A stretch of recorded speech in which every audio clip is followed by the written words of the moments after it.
And looking like the Statue of Liberty. All right. We're live, just so everybody knows. Sam has become a microphone model, actually, now. So what's going on, everybody? They're sitting up. The mic fell off the table. Somebody has an echo, just a heads up. But, yeah, so welcome back. This is the Bourbon Junkies channel. Sean lost his hair. Gained a little weight, got about 50 years older. It's not a big deal. So, all right, live stream over. Yeah, we're at your house. So it's like, all right, get out, man. So realistically, what happened was this was scheduled. My power went out. And so I was talking to Michael Klein here, and he goes, why don't you just come over and stream over here? I'll just watch. And I'm like, why don't you just jump in? Fuck it. So we're here. This is his house, not my house. So thank you for having me over here. Because otherwise, I would have been in the dark shed with no lights and just internet. Guys, I'm here, really. Trust me. Yeah, just like real close to the mic. But yeah, so if you guys have heard ADHD Fishing say inclined or Mike McCline, this is the guy. Now you can put a face to the name. So tonight, it's us. It's Jason from Mash and Drum. What's up? You sexy son of a bitch. And Bobby from My Whiskey Shoe Wines. Bobby is in the background right now. I'm pretty sure walking around. Here. He's here. It's coming. Well, she said it. Yes, she did. All right. Not the climax. We're getting at it. Trev Wilson said, it's the legend live in the flesh, Michael Klein. Yes, sir. Tell him Michigan needs to step up and beat Louisville right now. Is that football? Yeah. Oh, no, that would be basketball. I don't watch college sports. I just know that people play football and basketball, and they're not professionals yet. That's all I know. Dan's like, they play golf in the winter? Yeah. Your head. Look, the Bobby's bald ass head's in the shot. Sorry. That's a sexy head. Come on. Bobby's beer is looking damn good right now. Wait till you see it. I'm sad it's leaving, but yeah, man, he's like Wookiee status right now. It's awesome, dude. It's like he should become a moonshiner at this point. Really, I'm gonna lose all whiskey credibility when I shave this thing. Mm-hmm. You are. You might not smell things as well anymore. Probably doesn't taste as good. No. All this taste buds went out the window. We got a bunch of people in chat. Thank you, everybody, for being here. Somebody said not gonna happen. Louisville is good. Are they? Is it final? Oh, it's not March Madness. Why is everybody into college basketball right now? we only care when it's the finals. You got 6 months. Like, chill out a little bit. All right. So thank you everybody for being here. What we're talking about tonight, for however fucking long, is we're going to talk about undervalued and underrated whiskeys. So they should be at least kind of semi-available from time to time. If you see them, they're generally bottles you'll see like around retail-ish kind of thing. So that's what we'll be talking about. And then we got a bunch of questions that we can talk about and discuss. I will pay money to have that microphone fall. Bobby's super nervous right now. Well, honestly, it's not gonna. It's gonna happen. It's gonna happen. I'm just looking at it, and it's just a matter of time. Yeah. So 30 seconds before we went live, we were all in here. And like we're in the middle of a conversation, and so a mic just enters Sam and Bobby's frame and like comes crashing in. Oh, came in. It was great, yeah. Yeah, Bobby, who's usually very calm and put together. It was the first time I ever saw fright in his eyes. Yep. Fear. He saw Jesus. Yeah, he did. He saw the light. Saw the light. It's good. So real quick, let me see if there's anything I want to talk about before we go. Oh, real quick for our channel, the Advent stuff's going on right now. In day one Advent, there's we announced a giveaway that we're doing at the end of the Advent calendar. One of those bottles is actually from him, so he's actually sponsoring the giveaway. But yeah, so that's the thing that's happening. And then if you haven't checked out the Advent calendars, tomorrow's won't be blurry as shit, so that'll be better for everybody. Sean and I forgot to focus the camera And then I don't know, maybe we shot 3 or 4 days in a row. You should just completely blame it on Sean since he's not here to defend himself. Yeah, and Sean's like, I'm probably gonna be sleeping during the live stream. I'm like, oh shucks, I definitely won't shit on you at all. Like, don't worry about it. So Sean didn't do anything to make the camera not blurry for 3 or 4 days. Nothing. It can't focus on Sean, so like that's the issue. But Yeah, don't feel so bad. I was halfway doing that video for the Colonel Taylor, the barrel proof I put out, and I realized I didn't have my mic hooked up. Oh man. So I literally was like, I just looked at my mic just sitting on the floor, like halfway through it, and I'm like, I'm such a dumb shit, and then I had to do the whole thing over. I was like, oh my god, that is the worst thing ever. yeah. We had that. Hey, you should post that to your Patreon. I want to see it. Yeah, I think I still have the footage. I should do that. I wish I could tell you. I can't count. One night we shot 5 videos, and the battery on the mics died during the second video, and we shot 3 more. And one of them was the hot sauce video, which we shot that with no mic, so there was no audio at all. And then, I don't know. We always have. It's just Sean and I having Sean and I problems. So It's we because had you're like always 5 videos in a row where our voices weren't in sync with the with what we were saying. It looked like kung fu fighting videos. This microphone that it sounds awesome when it's not falling on us, and we had to quit using it for our recorded videos. We only use it on live streams now, but because for whatever reason, and I'm sure like somebody who knows what they're doing could figure it out. But we fuck through everything. Our audio just started lagging For no behind our reason. video and like out of the blue. that's so weird. Yeah. Sean and I accidentally. If you're listening with headphones to our videos right now, you can't listen with one earbud in because Sean and I, in troubleshooting mode, turned our microphones to stereo. So one is left and one is right. So I'm your left ear and Sean's your right ear, or whichever. So if you take one earbud out, you'll only hear one of us right now. If you're watching on a that might phone be or the way to TV, it go. doesn't matter. What'd you say? He said that might be the way to go. If you have a favorite, that might be the way to go. You know, now it makes sense why people watch our videos now. That's it. I'm gonna label my right earbud Team Dan and just Yeah. that one. Yes, dude. Damn right. I did that before. It is not going well right now. All right. So let's get into. I think that. What are you guys doing right now? Like, if you guys want to talk about something you're doing, anything like out of the ordinary. So we are not doing an advent calendar because we are not overachievers like y'all fucks are. Don't blame you. I'm not doing one either. I didn't do one last year. There's like 100 channels doing it. It's like 20,000 videos a day. It's too much work and we're lazy. What we are doing is we're doing the Naughty or Nice series. And what that entails is we're gonna go. So when we first started doing this, Sam hated everything we tried and she gagged and choked and whatever. And we are going to revisit it now. We will show what she thought of it the first time, and we'll check it out now 10 months later, and she will tell us if it is naughty or nice. Oh, I like that. That's super. That's a really good idea.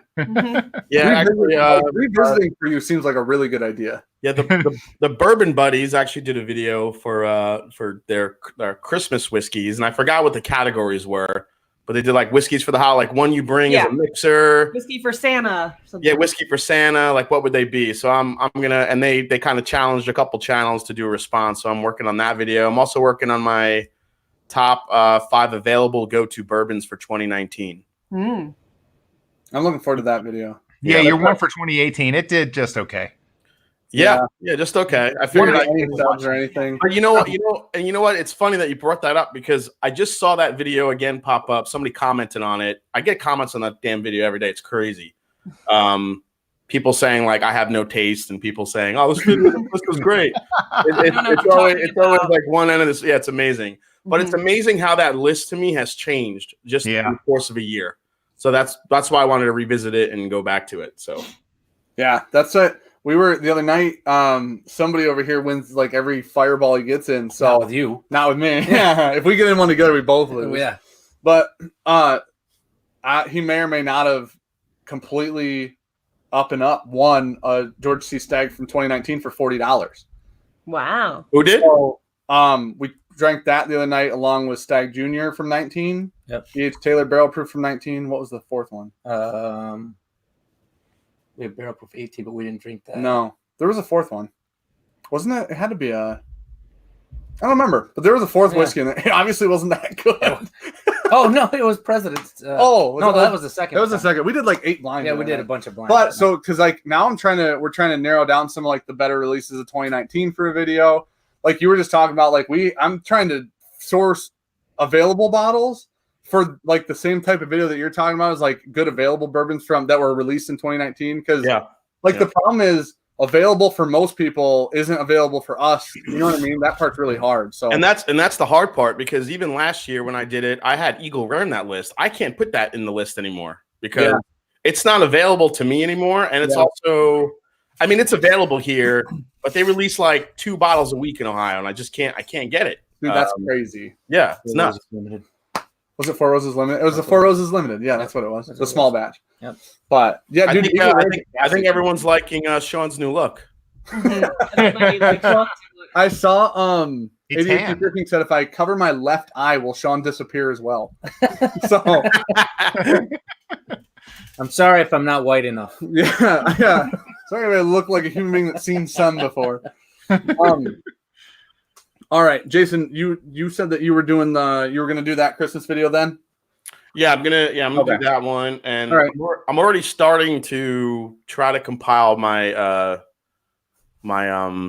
I guess my bourbons of the year, different categories and stuff I want to do. So that'll be probably after the holidays. Because I have a couple bottles on the way that I still have to try before I can declare that. I have this Baker's 13. I got that MGP Volstead on the way. I just got. So there's a couple bottles that I want to try before I kind of declare my final list here. I heard really good things about that Baker's 13. Yeah, I heard it's kind of an oak bomb, but I want to kind of test it for myself. So, dude, I think like a 13-year oak bomb can be a really good thing. It could be if it's got the right sweetness and the right balance, it could be a good thing. It's just the only time I don't like it is when ultra aged bourbons and oaky bourbons get bitter. Yeah, and that's what you don't want. So our Elijah Craig 18 is like that. Like that, our Elijah Craig 18 is just a disaster. Yeah, like it's just oak and dank wood but. All right, so let's do. We'll go first round of bottles. Jason, you want to start first? So what? Am I just picking my first undervalued bourbon that I picked? Yeah, man. Yeah. All right. This one might seem weird to you, but I feel like it's undervalued. Especially, I feel like this is a value bourbon for people that stay true to it and love it. But like for us that drink a lot of different stuff, it's very rarely talked about. And it's Woodford Reserve straight up distiller's cut. That's the normal one. This is just a regular one. Okay. It's $35. I realize it's 90.4 proof, but I mean, the people that I know that love this bourbon. And it's always easy to get. It's great balance. It's nothing crazy, but and also I know a couple chefs that cook with this all the time because it's a good kind of a balanced bourbon. That's really interesting. But I mean, if you think about it, when it comes to like flavor profiles, it's sweet, it's good. It doesn't really lean one way or the other, but I feel like most people don't go back to this anymore because they've kind of moved beyond it. You know, when we're talking about drinking high proof stuff, some of these special releases, this is one of those that's always on the shelf, always there. It's a good bourbon. Like I said, it's nothing special, not going to blow you away, but I do think it's undervalued at this point, especially for like, $30-$35. So it's interesting. Did you watch the I think Whiskey Tribe video where they do Woodford Wheat? Woodford Wheat? They just reviewed Woodford Wheat. I think it was like yesterday or 2 days ago. Yeah. And they ended up pulling out the Woodford Rye, Woodford with the Woodford Wheat, and then the Woodford you just pulled out because they were trying to see if there was like a flavor profile that actually like crossed the whole series. And I don't think they pulled the malt one out. That malt one is funky. Dude, but the idea was because they tried the wheat one, and the one guy was like, I still get like I think Daniel was like, I still get the Woodford profile. Like It doesn't seem to be like a standout crazy whiskey. It's not super complex.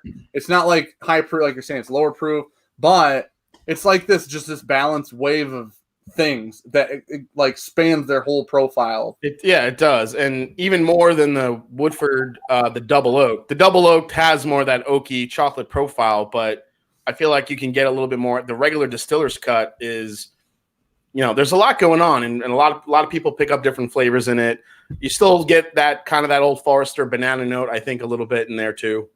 Yeah. So, I feel like it's a restaurant whiskey. Woodford. Yeah. Whenever I travel, like wherever I'm at, like somebody always has Woodford. Yeah. What do you got? You got Woodford. and that's kind of my point. Like Woodford's always there. You always see it at bars, at restaurants, but when you talk, amongst whiskey people and bourbon fans, it's really never talked about anymore. I mean, they talk about some of the Masters collection and some of the some of the special releases they do, but when does anyone ever bring up, grab that distiller's cut? It's amazing. You know what I mean? Yeah. I tell you what, dude, the wheat one though. That wheat was a surprise for me. That thing was amazing. That shit is on point. It's good. You have. I am not a Woodford fan, like at all. I think they blow it with theirs. That's much better than what I just did. Yeah.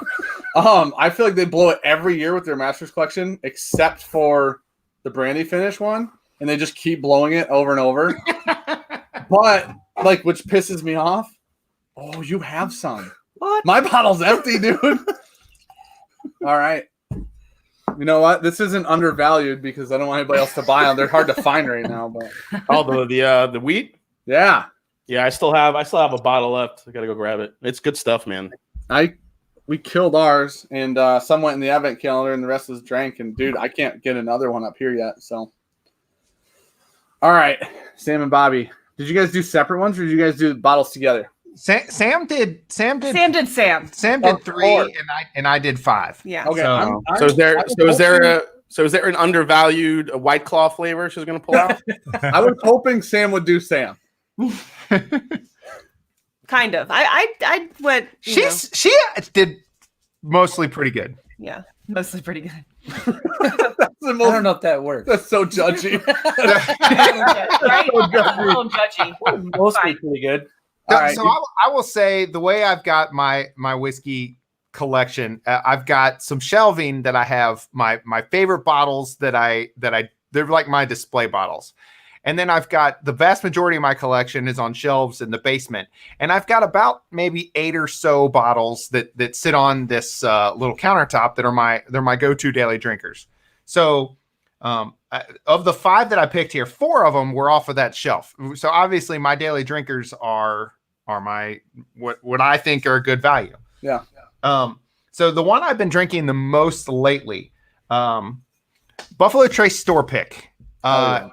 For a good Buffalo Trace store pick for $25, you cannot beat it. It has been I got maybe 3 or 4 bottles of this pick, and you can almost say you can almost lump this in with any good store pick because you really get good value if it's Russell's or Eagle Rare or whatever. Actually, they've got these people, the Gallenstein selection, they've got an Eagle Rare pick out that's even better than this one. You went back and bought like 3 bottles of it after the first one. I know. Hell yeah. And so, but yeah, but this in particular, because I've been drinking it so much lately, for the flavor you get for $25, I think you absolutely cannot beat it. Dude, I think that's what I was sitting there, and I stayed up till like 1:15ish last night to finish the new live stream set because I took down all the shelves and I built new shelves and I put shelves back up. Good? Huh? Yeah, doesn't it look great? I painted the wall. Great. We have real internet now. So weird. Yeah. We have power, which is magic. Doesn't even look like the same room. Yeah, it's weird. I upgraded the room and Sean in one foul swoop. You're a damn magician. So I stay up so late because I'm like, I want to have it done for Tuesday. But one of the things is the middle of that set now is all the bottles that have been like donated and given to the channel. And then everything on the sides is all store picks. Dude, I took all the store picks off the shelves and I put them all on our main table we shoot on. And that table is like 12 foot long. in that over half of that table is filled up of bottles scrunched together, and they're all store picks. Yeah, I just think in general, a lot of store picks carry insane value on them. they really do. They really do. Hey, I don't know if you saw that, and I don't know if he's serious in the comments, but Bill the Whiskey Dick offered to jump in and give our video some symmetry here. You can jump in. I don't care. I don't have his email address. I believe it's the whiskeydick@gmail. Hope everybody wanted it because now everybody has it. Spam. Everyone email him dick pics. Everybody, Check out this whiskey dick. preferably after you've been drinking whiskey. Yes, that is his email. What was it? The whiskeydick@gmail. Oh, okay. I already had it. Apparently. Yeah, don't spell it with a K. No, That's a whole nother- that's a whole different a thing. whole different thing. Well, maybe I was trying to get there. So. Just wait till that guy shows up. Yeah, just chat. He'll with send him. you dick pics. Oh shit! All right, I sent it over. All right, Sam. What do you got for your For undervalued? my first one, what should I go with first? Okay, go with the. Yeah. Duh. Come on. Mellow corn. $9, bitches. Tell me this isn't undervalued. It's not undervalued.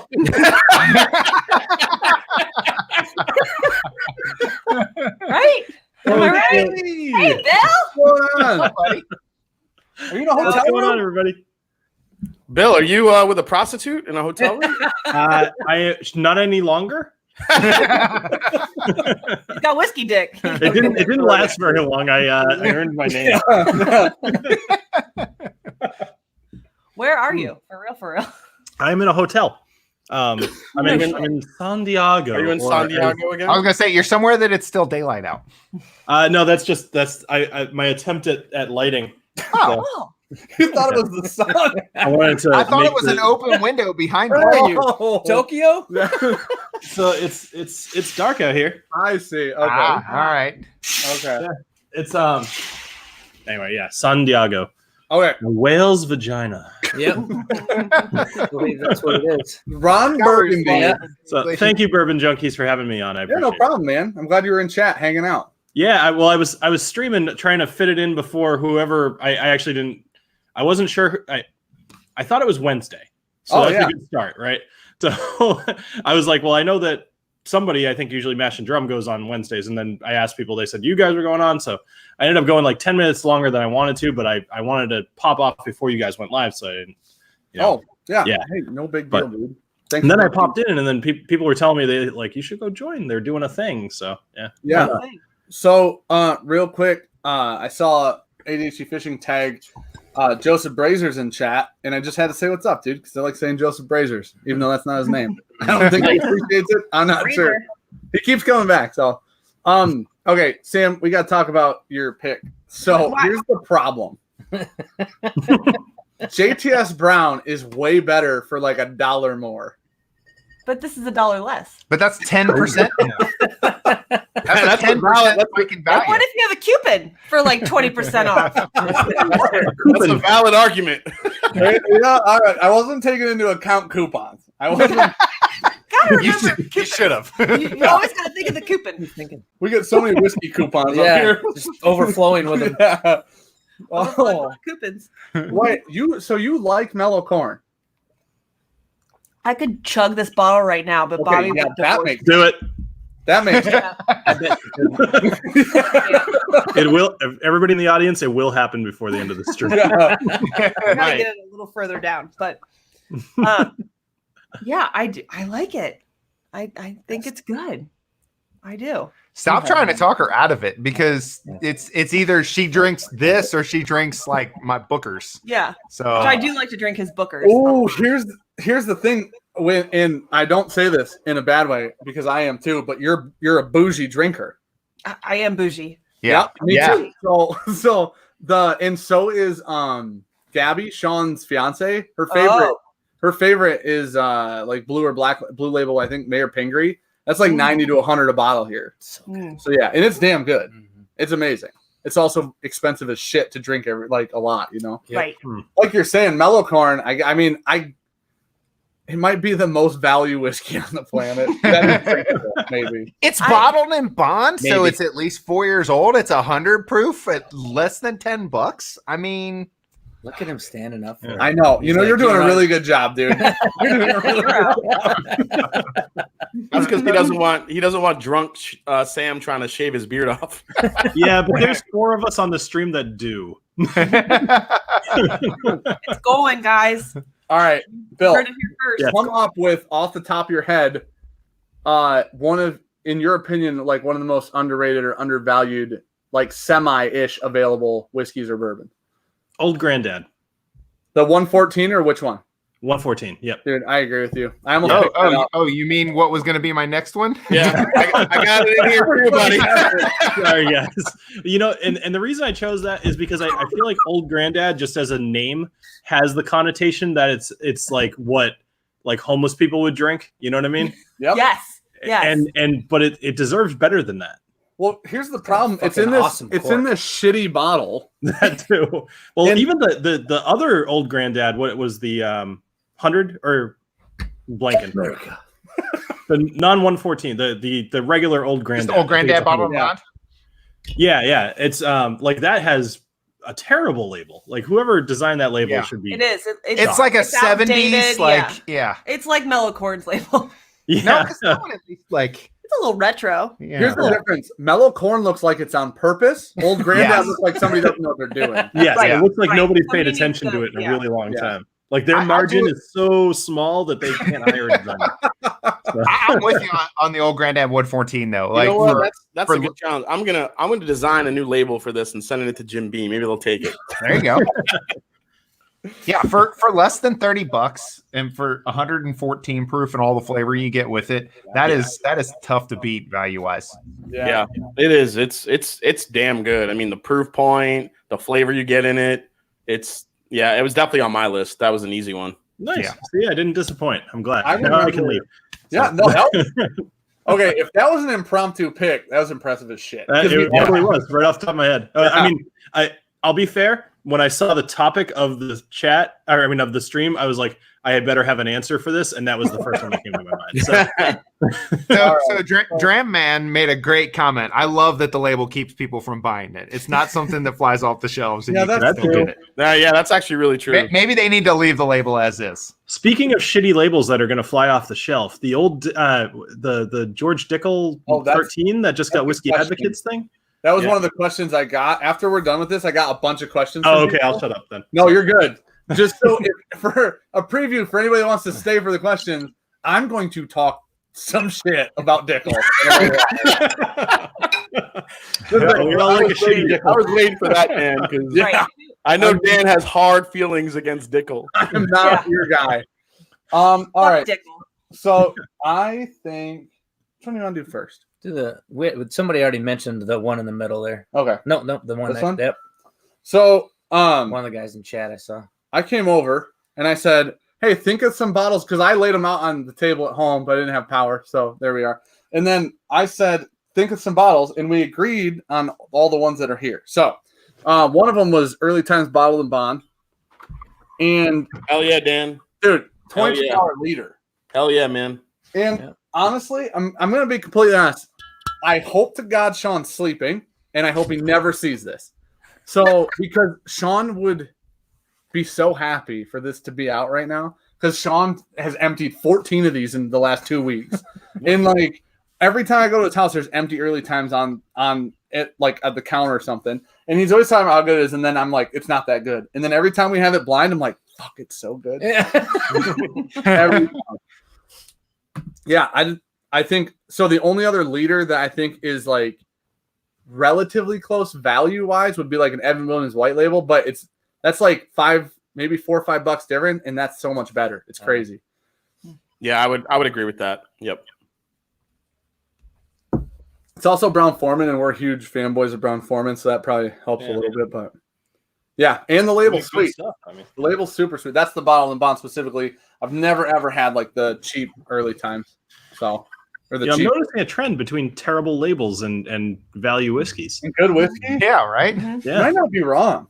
Yeah. I didn't think about that. That's the only difference. yeah, right. Yeah. Apparently, marketing people are very expensive. So Just go with what you If know. they're proven- Go ahead. What were you saying? Nothing. She just said, just go with what you know. Yeah. I mean, Yeah. realistically, if you're spending more money on the label, there's probably money to be cut somewhere. You're probably cutting it from somewhere else. There's a chance, at least during startups and stuff. So, so never mind. No, go with it. Nothing. Do you guys remember the old Adam Sandler CDs? What the hell happened to Like me? the goat, right? Yeah. Hell So- yeah. You button hooked me. Right, yeah. Superimposed. He always would talk about old Grandad. Like the man that beat him would just drink old Grandad and get wasted and then beat him with a hickory stick. really? Yeah. That's hilarious.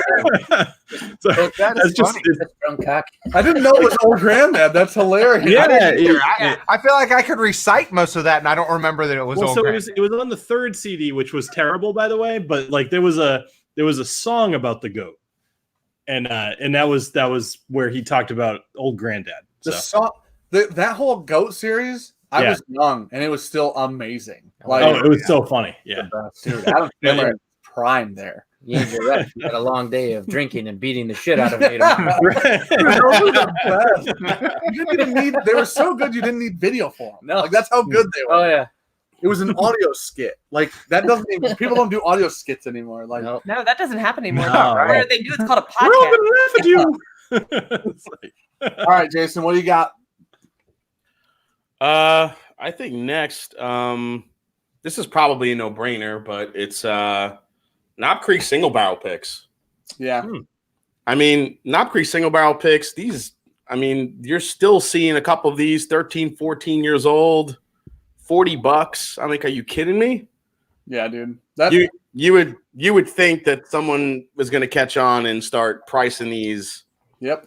and you know what the market is dictating right now. But for these to be that cheap, and this one I'm holding right now is this one is almost 50. This is 14 years and 3 months old, and I got it for like $43. Like, are you kidding me? me? Do you think their thought is that they've already got bookers at the price point that those should maybe be at or closer to, and they don't want it to compete with their own product? You would think, and that's the maddening part about buying a Booker's these days, because they're normally about 6 years old. Yeah. They're double the price of these, and some of them, as we found out this year, only the Country Ham was really Teresa's worthy of the. yeah.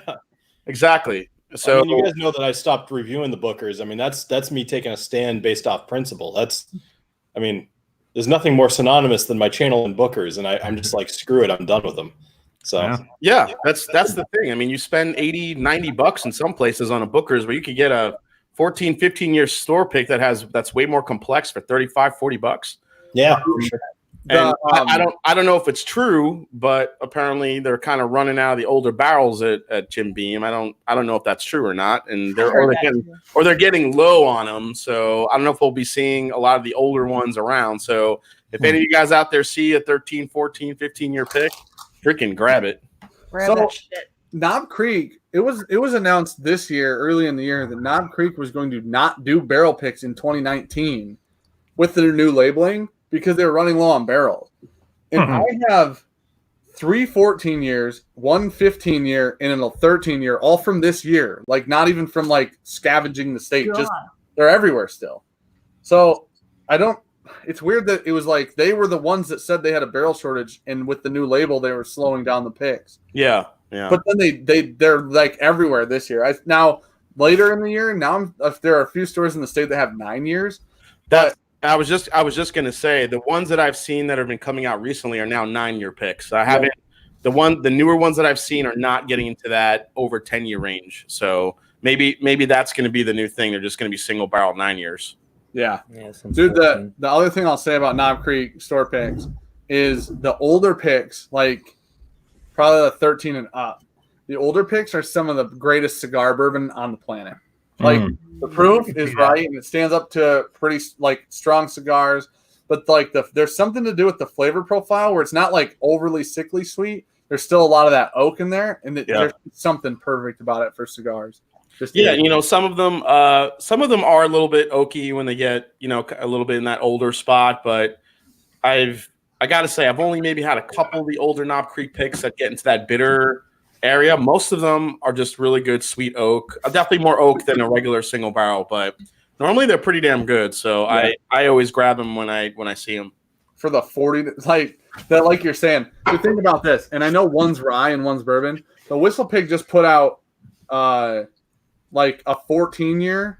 Is it a 14-year or an 18-year for $400? Jeez. Like Age on WhistlePig. Huh? Sorry, I didn't mean. Go ahead. No, age on stuff seems to dictate price so often when there's age statements or stickers or something on the bottle to reference it, and it's like in Knob Creek's like, don't worry about it, guys. We got a lot of old shit now. They probably don't, but apparently they used to. I don't know what WhistlePig is doing, but like in my opinion, they're doing everything wrong and still being very successful at it. Yeah. Okay. Here's the 15-year, in my opinion, doesn't even taste good, and it's like $200. Like their Boss Hog stuff is legit, but the price tag on it is insane. So here's like the behind the scenes on it. So when we went to WhistlePig and stayed at the farm, when we did the store pick, every single thing there and all their whiskey is free for like 3 days, and all the food, and they make you food the whole time, and all the beer you want, and all the cigars you want. Everything there's free. Like, well, yeah, that's because they charge so much for their whiskey. Right. But so hold on, back up for a minute. We go and buy like one barrel of whiskey from them, right? Or the store did.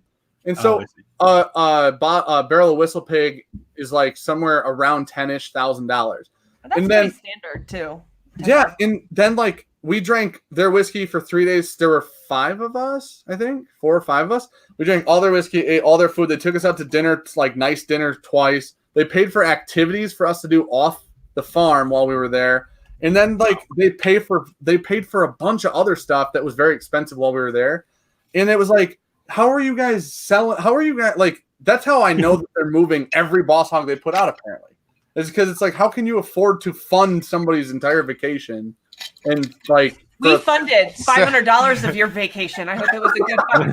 Yeah. And there is a liquor store that near us, and they get good allocated bottles, and they jack the price up literally higher than the secondary market, and you can tell that they have no idea what they're doing, because like they have good bottles back there behind the counter at 5, 6, 7 times MSRP price, but then they also have like the Burr Rye, because it says limited sighting on the bottle. I'm assuming is why they have it back there at a jacked up price, like $250. And they have the Boss Hog back there for $700, and I'm like it wasn't enough at $500. Yeah. That when we were out there, they told us that they were a premium brand in the luxury market. So they made it very clear, like, we're not out here trying to compete with Brown Forman or Buffalo Trace, or like we're actively not pursuing their market.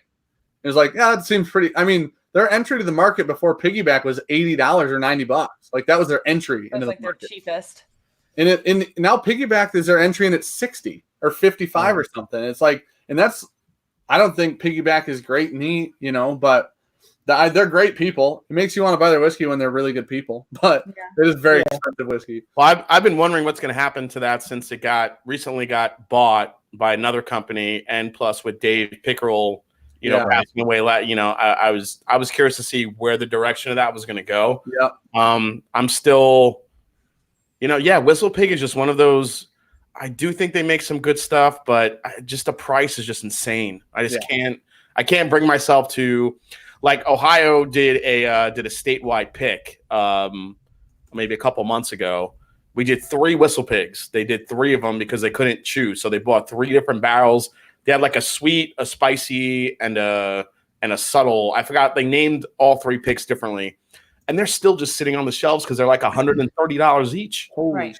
Nobody's buying them. And so it's usually anytime Ohio releases a pick, it's gone. The WhistlePig ones, you can just walk into a store right now and still find them. So the one place I would say if there's value, it's WhistlePig's white label picks. That would be the one place I would say there's if there's a value in WhistlePig picks, it's under the white label store You're pick. talking about the 10-year? Or Yeah, because the 10-year, we went and picked like a 10-year, and both the barrels we picked were 15 years old, and both of them are going to be barreled at barrel proof, and they're both from Hiram Walkerville, which is who Lot 40 cast strength used for their whiskey. So Lot 40 cast strength is delicious. So it is. It's one of those things where it's like when we were there, they kind of explained it, but they use MGP for some of their labels. They use Alberta for some of their labels and Hiram Walkerville for some of their labels. And their Hiram and some of their Alberta goes into the store pick part. MGP goes to, I think, the 12, the red label and the blue label, so the 12 and 15. But it was super interesting learning all that. But I tell you what, if you can find a white label store pick for, I think State Mint here is 95. I think at 95, that's really good rye for an older. I have an MGP 14 year, and it's really good. But WhistlePig to me has always been, especially the picks, I'm going to try before you buy if I can. Yeah, I agree with you. Yep, I agree. Especially at that price. Yeah. I just to me, it's every time, I don't know, it seems to die on the finish, and it just doesn't command the value that it. I don't think it would make me so angry if it were just lower priced. And it's not that it's I don't think it tastes as good as what they're charging for anything of their product that I've had. Yeah. Yeah. No, I mean, thinking about it, just think about their marketing for a minute. The name is kind of fun, right? The bottle is unique, or at least maybe not unique, but it's you recognize it. I mean, I think the Four Roses small batch and small batch select, they both look very similar, but the price is just absolutely asinine. And especially knowing that for so long they were sourced whiskey, that's I think the part that really still drives me crazy. And they're still apparently using it. I thought that they were done with that, but are they not done using sourced whiskey? No. So the farm stock rye is actually their only rye that they make that has their product in it. That's the only one. Right. So I had heard that, but I thought obviously I'm wrong, but I thought that the older versions at this point had been just their own, but it's just the farm stock, huh? So they just put the third revision of the farm stock out, and the third revision of the farm stock, I think, was 50 or 60% their distillate, their grain. They're because they're the whole point of WhistlePig is farm to bottle or whatever. Right. Yeah. So, but the farm stock 3 is 50% everything is theirs. And then 50 or 60%, it's one of the two. But yeah, I mean, when I had the Boss Hog, right? I'm like, this is $500. There's no way in hell I would ever pay $500 for that. And now they release what the Samurai Scientist, newest one, and that one I've been seeing for $500, $600, upwards of $700. I mean, are you kidding me? I can't even. But I don't know who brought it up, Bobby. I think you did the 15 year that's like $300, and I tried that. I'm like, this is. I'd rather drink the Old Forester for 24. Yeah. But Jason, there's a little pig on it wearing samurai garb and a little sword. I mean, that's worth the money. Well, then I'll go to some fucking weird Asian store and buy one for right. Go get it made out of pewter for $3. I was looking on eBay, and you can get the the Boss Hog corks for $50. And I think that's worth it. I think that's worth it. When I go to New York for the holidays, I'll go to Chinatown. I'll get a whole basket of them. We have a cork right now, Boss Hog. I'll sell it to you all for $300. First. How you doing on that mellow corn, Sam? You chugging that yet? I drank it all. All right, Bobby, go ahead. You go. Okay, so I'm gonna switch things up. I'm gonna enter our first Scotch into here. Oh, how dare you? Do you know the name of our channel, sir? Yeah. Costco Scotch. I'm out. Costco. Yes. Costco? Costco Scotch. Like the fucking membership. So this is a 20-year Speyside single malt Scotch whiskey, and it's $57. For a 20-year, you cannot beat that. It is, and it's really damn good. They not at my Costco, but I've also seen there's a it's under the Costco the Kirkland label, but it's a 12-year Lafroy cast strength for $49. Like, how do you beat that? Is that a blend or is it a single malt? This is a single malt. Wow. So it's they get with Alexander Murray, who is just a blending company. So I don't know where this specifically came from, but it's awesome. It's not. Wait, how many years is that? How many years? Yeah. 20. That's a 20-year-old. 20-year-old for $57. And what's the proof on it? 92 proof. Oh, okay. Yeah. Man. So that's what I'm saying. Like you can't value for Scotch. I don't know that you can beat this. Mm-hmm. Maybe Mellow Corn could though. I'd drink Mellow Corn over that. Yeah. This is everything. Okay. So D Silv says the rumor is heavily that this is Macallan juice. Who cares? 20-year-old single malt Scotch for $57. Right? Yeah. Wait, can Scotch basically just source from everybody? Like, you know how most places source from the same like 3 places for a bourbon? Can Scotch just source from anyone?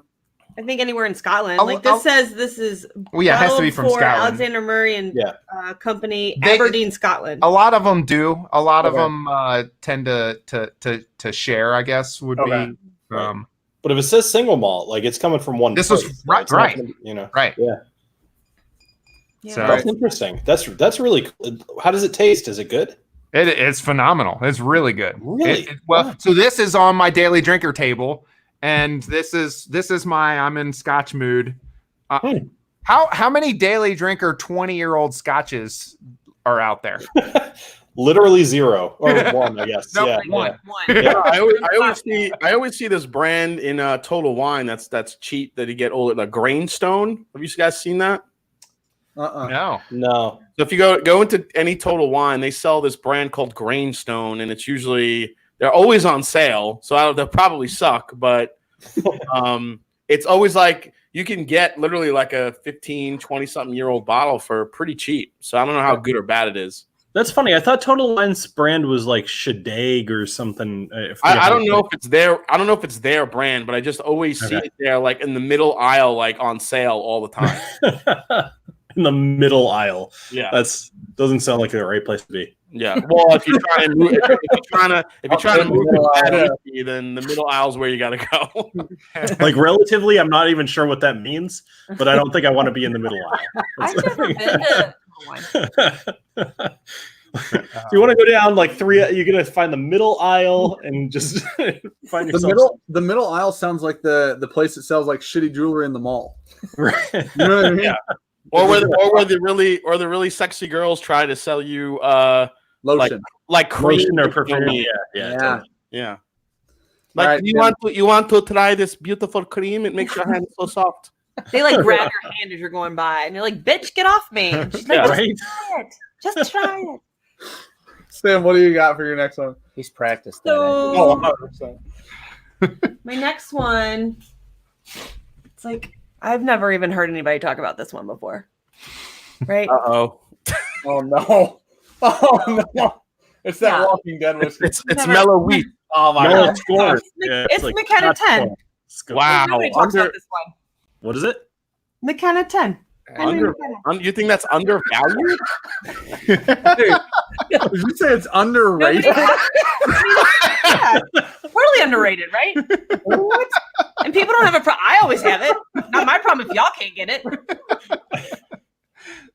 You're joking, right? I don't think anybody. Guys, look, I'm fucking blowing their goddamn minds right now. I was just looking for that yesterday. Like you can't find it. We have 2 bottles of it. Yeah. What were you gonna say about me? I pass it up a lot of time now. No, it's so when she legitimately was saying though in terms of undervalued at $30 if you can find it is pretty good. 50. Yeah. You say Yeah. If you can find it in a real store, at $30, it was undervalued.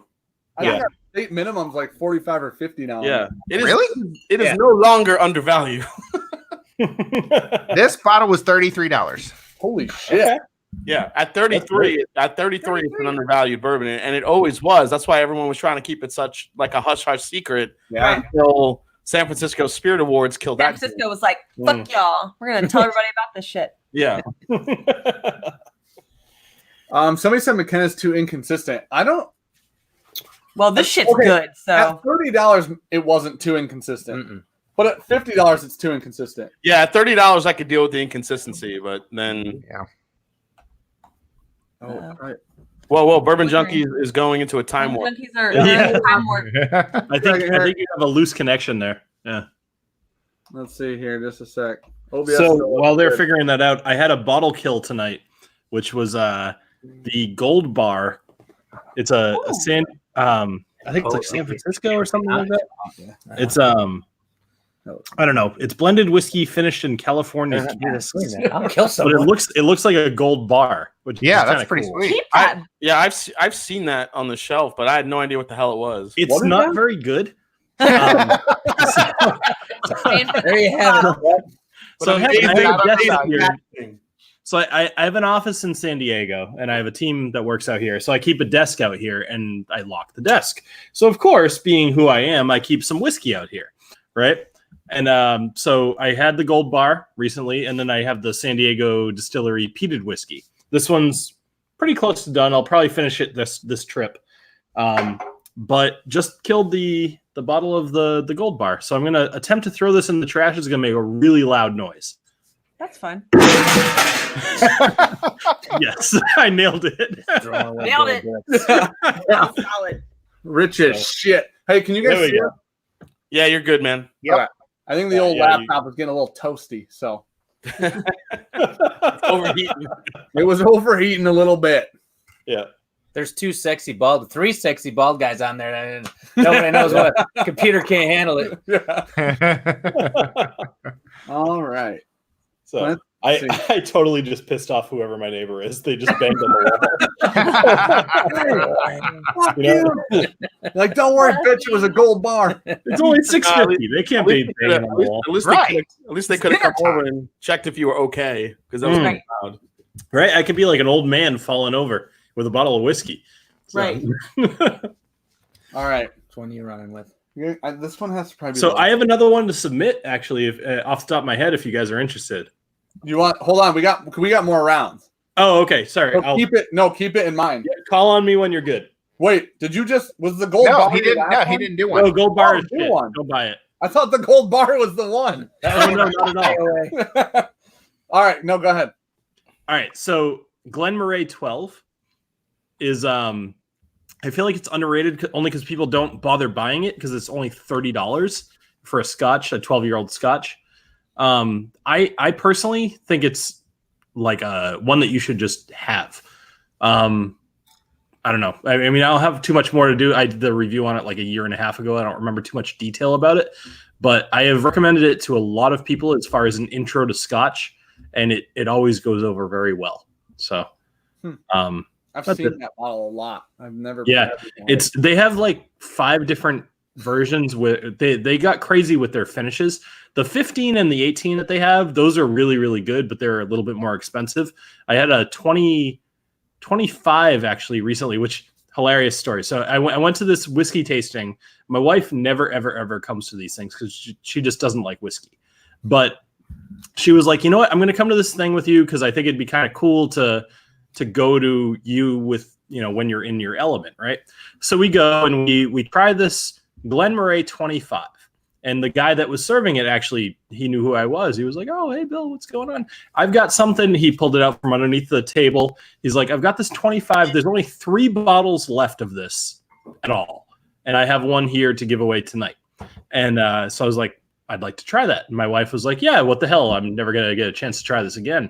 So she tries it, and she's like, ooh, I really like this. Can you get one of these? I was like, the guy just said there was only 3 bottles left. I was like, how much are the bottles? And he's like, recently they've been going for like a little over $2,000. Holy shit! I'm like, not happening. But anyway, back to the 12. The 12 is a really, really good buy. You can find it in almost any store, and it is an amazing intro to Scotch for anybody who's into it. All right. Yeah. I'm gonna go Doing that. I'll do this one. So this is like, I'm on a kick lately. And it's because it's so damn delicious. So it's $17.92 bottled and bond, and this one's not a store pick. I would recommend.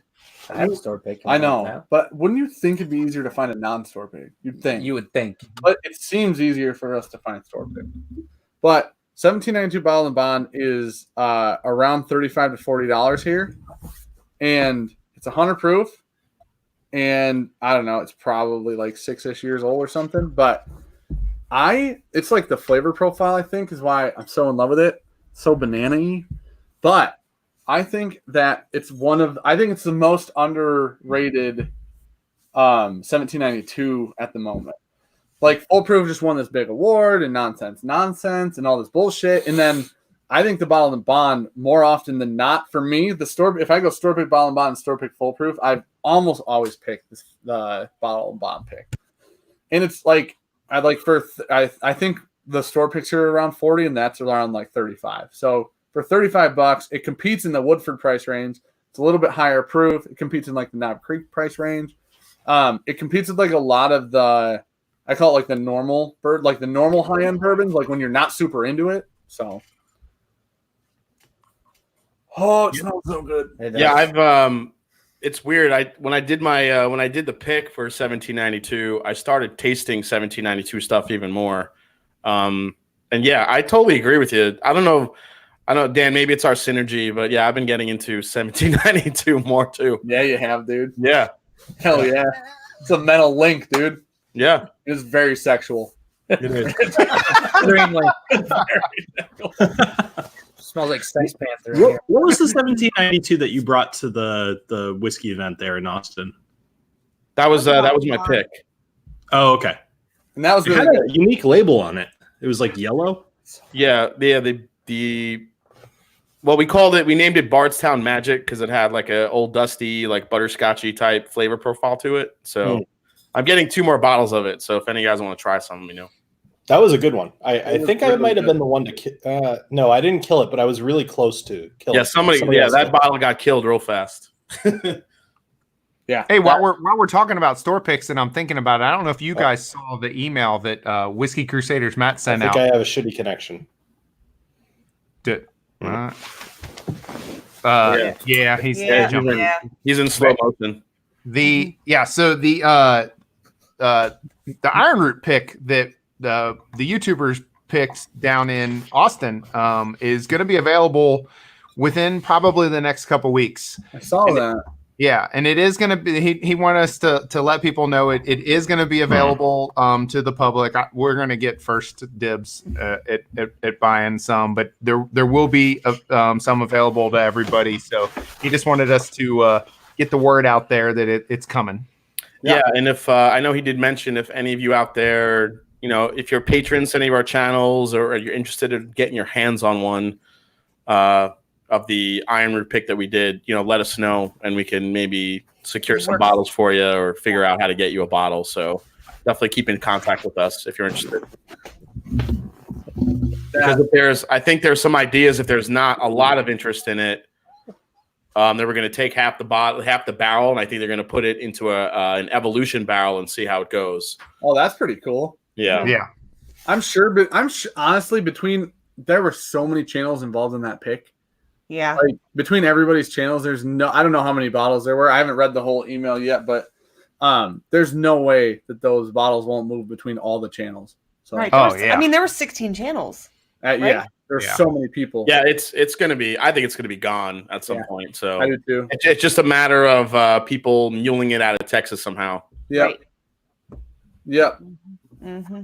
There might be a lot of olive oil shipped out of Texas in the next couple weeks. Olive oil and Christmas globes. Yes, a lot of Christmas globes. Christmas globes. 'Tis the season. So, I'm reading this shit out loud. Hold on. Fishing says, Michael Klein's a silent Bob of Whiskey Tube. And then Michael Klein responds from his phone and says, I'm just being used for my whiskey and internet. Dan keeps telling me to shut up under his breath. Shut the fuck up. Every time I talk, you grab my knee. I'm like, all right, I'm done. Just squeeze harder. All right, Jason, are you gonna pull out Ancient Age as an undervalued whiskey? Hell yeah. Oh, you're so lucky Sean's not here. He hates that shit so much. Does he really? Dude, I have like 2 or 3 bottles of it, and we drank it once, and Sean's like, I'll dump that shit out right now for you.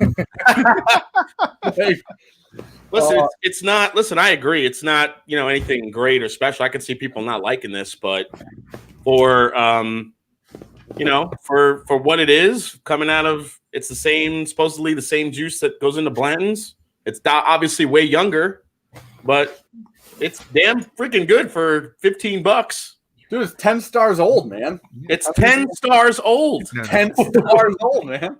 I don't know how you pass that up. Yeah. You're talking about 20-year-old Scotch. 10 stars old. Yeah. We got 10 stars. Like I was determined. I'm like, I'm not putting one fucking bottle from Buffalo Trace on this list because none of that shit is undervalued. unless it's a pick. But this is probably the one that you could still thankfully get that's actually not bad. Is that an old one? No, this is the newer ones. Dude, ours is in like a. Do you have one here? What? The ancient age? No. Ours is in like a. I'm trying to think, like a squat bottle. Yeah, the one I had was a Tall one? that was like that? Jason's. Yeah. Ours is in like a squat bottle. I'm trying to think of like what bottle it's kind of like a Jim Beam bottle. Oh, really? Oh, maybe you just had the smaller bottles because these are the bigger ones. Oh, that's not a 750. No. Oh, okay. Mine's a 750. Okay. Okay. Yeah, it's a square bottle. I'm like, what the hell? Yeah, I mean, I don't drink it often, but I think for what it is, coming out of Buffalo Trace, it's actually kind of undervalued. It's kind of a good pickup. I think it's a good price. Very inexpensive. Very inexpensive. Dude, I think before I had JTS Brown and the Heaven Hill 6 here, I think that was one of my favorites under 20 before a couple of those bottles. So, I mean, honestly, I would still take the early times over it that we called out. sure. I would probably even take Evan Williams Bottled and Bond over it that we called out. But I think Yeah. I just wanted to mention it because it is Mash Bill 2 Buffalo Trace. Everyone jerks off to Blanton's and goes crazy. Oh, I totally do. And you can get it. Yeah, you can get it. You could get some ancient age 10, and obviously, like I said, it's younger, but it's kind of along the same flavor profile. It's not as complex, but it's a decent bourbon for the price. Yeah. Jason's looking for that Buffalo Trace sponsorship, if anybody's wondering. My sister-in-law actually just texted me the other day. She was like, "Hey, I want to get my boyfriend a bottle of whiskey for Christmas. Can you find me a bottle of Blanton's?" I'm like, "No." You're like, you have $80 to $100. Right? Like, I'll try, but you should have a backup plan. Yeah. Yeah. For $80 to $100, I can get you one any day of the week. Yeah, Seriously. Well, so the places near me, like, I don't deal with the whole secondary market thing. Yeah. I don't know about you guys. I've never bought anything off the secondary market. It's always been at a store. It's great. It's super expensive. Yeah, but that's kind of it. It's Way fun. especially doing what we all do. Like, there's enough other choices that it's usually not worth the extra money. Yeah. So most aren't. finding blends, it's tough. Most usually are not. I just got a bottle of Blanton's today. Actually, it was the only good thing that came into the store. Dude, okay. ADHD Fishing just said, speaking of ancient age, how fucking awesome would it be to be super attracted to chicks in their 90s? They all look the same, so you'd be surrounded by hot chicks.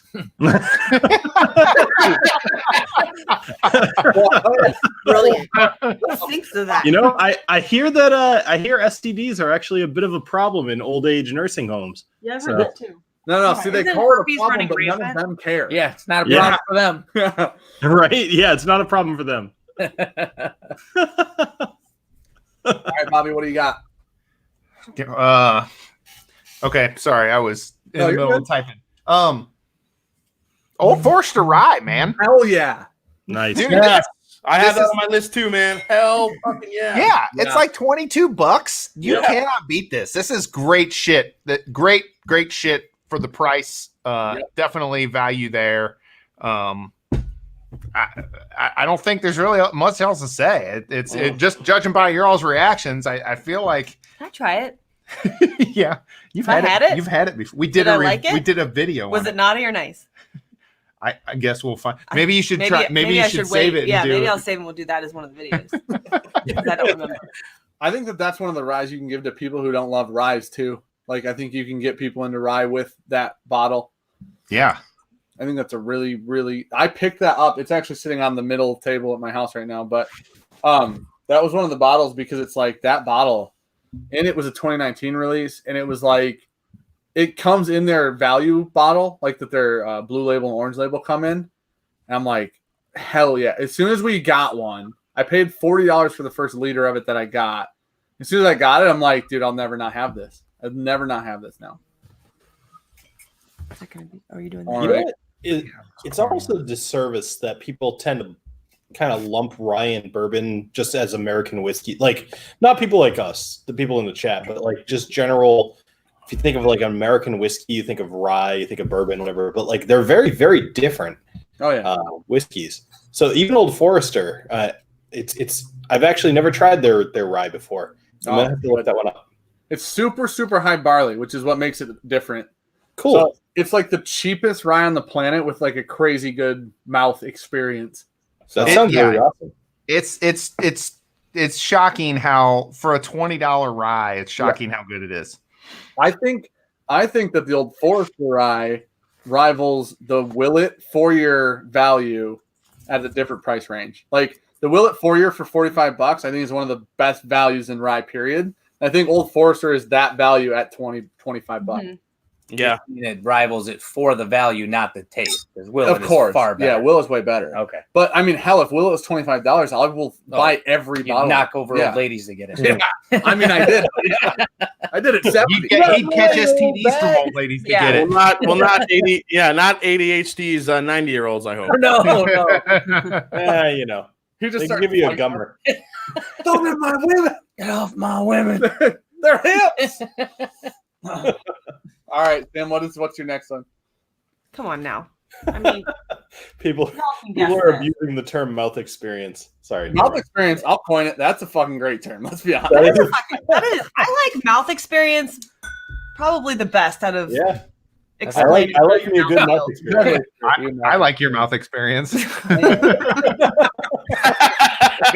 All right, Trev, get ready to moderate. Get on it. Hey, Bourbon Saints here. What's going Oh, hey, on, Chris. Chris? What up, Chris? What's going on? Yeah, the thing about mouthfeel, not everybody, it's not relatable. Mouth experience is extremely relatable. It's definitely Right. My mouth feel is definitely different than y'all's mouth feel. Yeah. Yep. I mean, depends on the night, but yeah. Right. Depends on the Depends night. on if I'm in Ohio or not. Dan has a 30 No, minutes. either way. Remember. All right. Just So close your eyes and it's all the same. Yeah. Yeah. Who's the first one to change their channel name to Mouth Experience? Listen, if one of you change it to mouth experience and make it, I'm suing the shit out. Sam, what is that channel? I mean, not channel, but what is that concept that you have with the whiskey women there? You should call it the whiskey mouth experience. The whiskey mouth experience. Yeah. Oh my Oh, Yeah, god. there you go. Oh boy.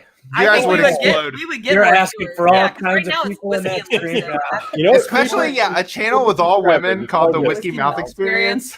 Oh, We're You're gonna really have a- playing to our a room audience. full of It's like Buffalo Bills. really Yeah. watching. That channel would demolish all of us. Oh, Yeah. for sure. Yeah. Yep. Y'all would It go should. underwater. Yeah. Fuck I just whiskey tribe. I'm making going to videos the whiskey backing it mouth up. experience. We would let you guys come on if you wanted to. The whiskey mouth experience. Oh shit. That has a lot of Wait a minute. meanings. She'd let us. There's what? some connotation there. That has a lot of meanings. Whoa. This is the part And of I the meant stream all that I was of them. looking forward I to. meant it all. Nicholas Villaggio said the mouth and drum.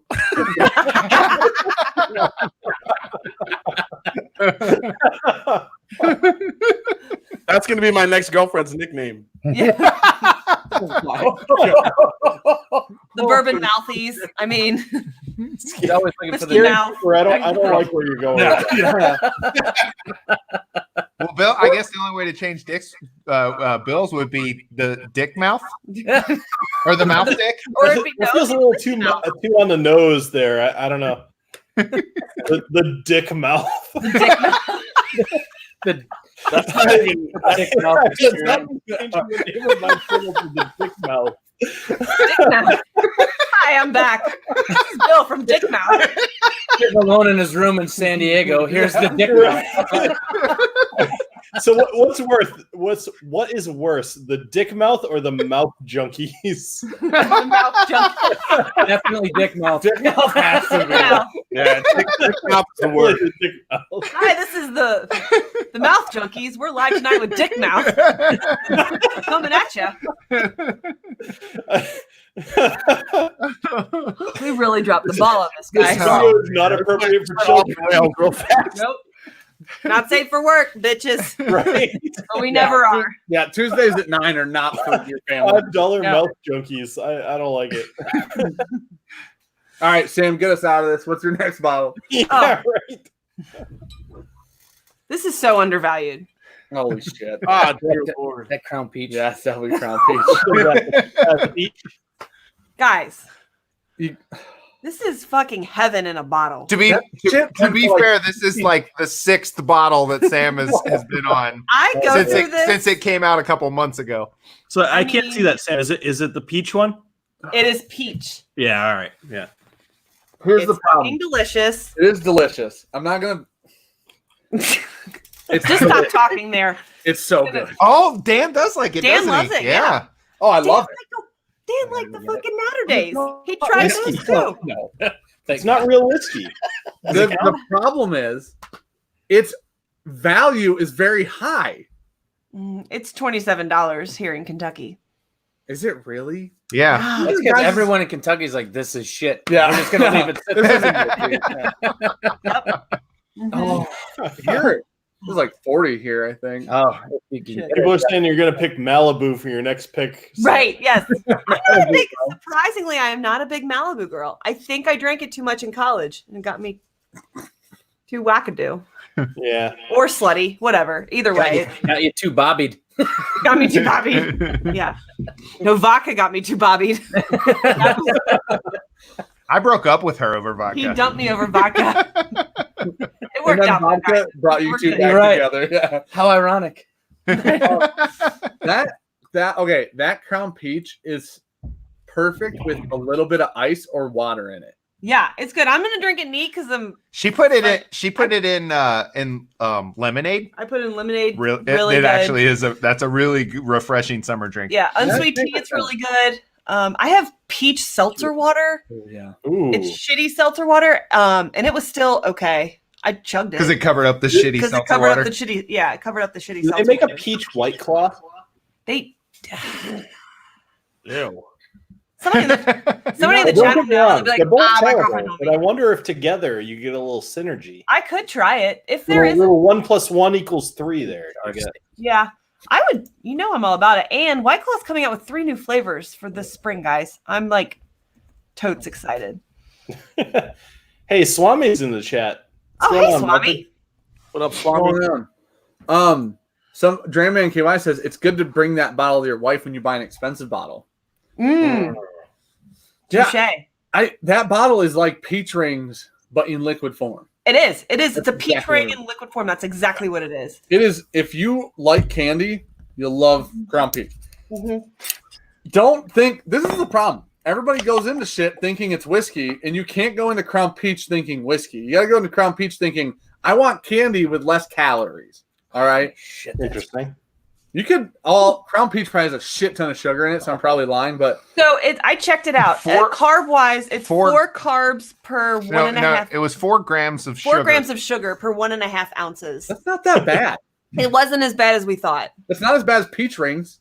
Exactly. Peach rings are going to get your ass fatter. I Way know the more. nutrition facts on peach rings. Okay.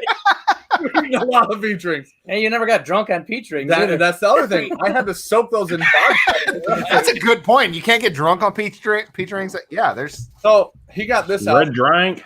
I'll let him explain this, but he got this out because you got the Crown Peach out. And this, I will say, in a side-by-side, not blind tasting, is better. It's Really? What is it? So my buddy makes his own bourbon, and I've got a barrel right now aging with his bourbon in it, and so he took this and added peaches and sugar to his own bourbon. To his distillate, it's white. It was like white dog. Yeah, his white dog distillate. Oh, It is freaking amazing. Like it's not overly is he single? No, but hey, you know what? Stranger things have happened. Anything to do up here.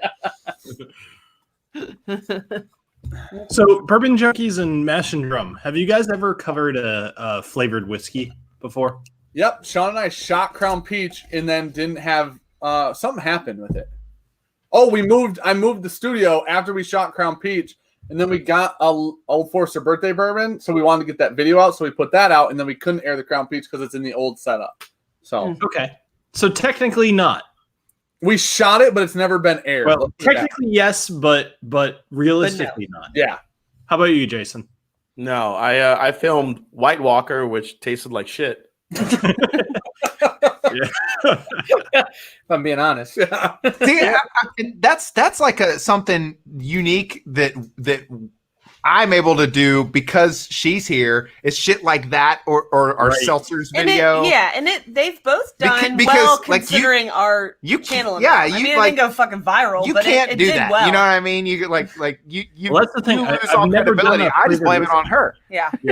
I've never done a flavored whiskey, and I've had a lot of people ask me to do them, and I keep taking the stance of like it's not actually whiskey, like it's literally not whiskey, so you can't do it on.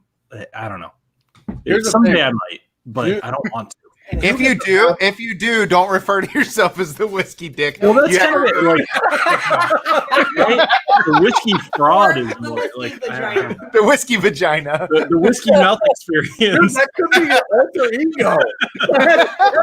That is. You just have two different genitalia like YouTube channels. One of them is all flavored nonsense, and then the other one's whiskey. Right. Whiskey vagina. Yeah. See, you blame it on you have an out because you have Sam. So you're like, oh, I don't want to drink this like seltzer or Crown Peach. And then Sean has an out because I'm a basic bitch. You know what I mean? Like, Sean's just like, I'm not drinking this. And I'm like, listen, we're gonna put it in glass.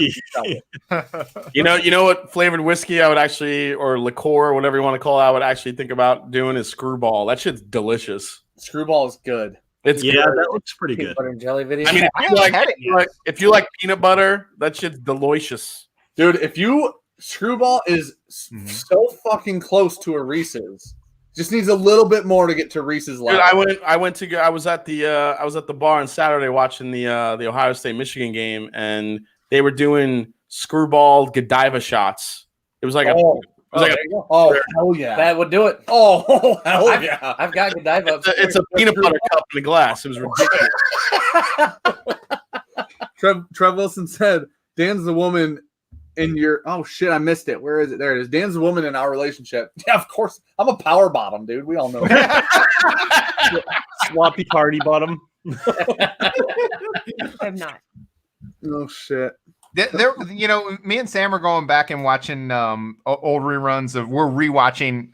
It's Always Sunny. It's Always Sunny in Philadelphia, and we just like within the last couple of days, there was like a whole scene where they described exactly what a power bottom is. Yeah. That's wonderful. And I'm thinking, how is this on TV? Now I got Like, this image. Well, if you didn't see the duck picture,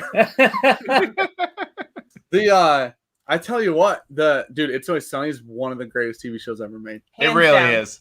Yeah. It's live action South Park. They get away with shit that nobody else does. Yeah, dude, Frank. I was watching last season like a week ago because I'm just finishing up the most recent season right now, and Frank was in blackface.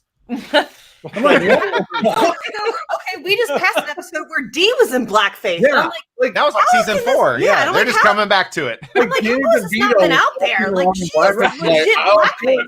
Yeah, saying it's live action South Park is so spot on. Yeah, Yeah. It's crazy. They take what I like about It's Always Sunny too is they take all the the hot button topics, gun control, abortion, whatever. And whenever they do it, like 2 of them are for it and 2 of them are against it. Yep. And then by the time it's over, they flip flopped. Yep. Yeah. And you're not mad at any of them. And you're like, and they make like good but off the wall fucking arguments. yeah. The gun And it control works. episode of It's Always Sunny is one of the greatest episodes ever. Dude, Which when one? the gun control one, Yeah, Oh, yes. when Mac runs in the bar and he goes, "We got to get the guns back on the streets." The greatest thing. So good. Oh, I love that show so much. Oh, so good. All right, Bill, what do you got? Another bottle? I will. Give me a minute to think about it. All right, so we'll go with our last. We'll do one more for everybody. So we'll go with our last one, and then we'll end on Bill, and then we'll go to questions if people want. So Sounds good. So much pressure. yeah, yeah. So the last bottle, people said that Bottled and Bond and Ancient Age aren't that easy to find. These aren't the most available whiskeys on the planet, people. They're just damn Put good Henry and pretty McKenna in cheap. there. Who can fucking find that other than me? Gosh dang it. That just happened. Mellow corn, Crown Beach.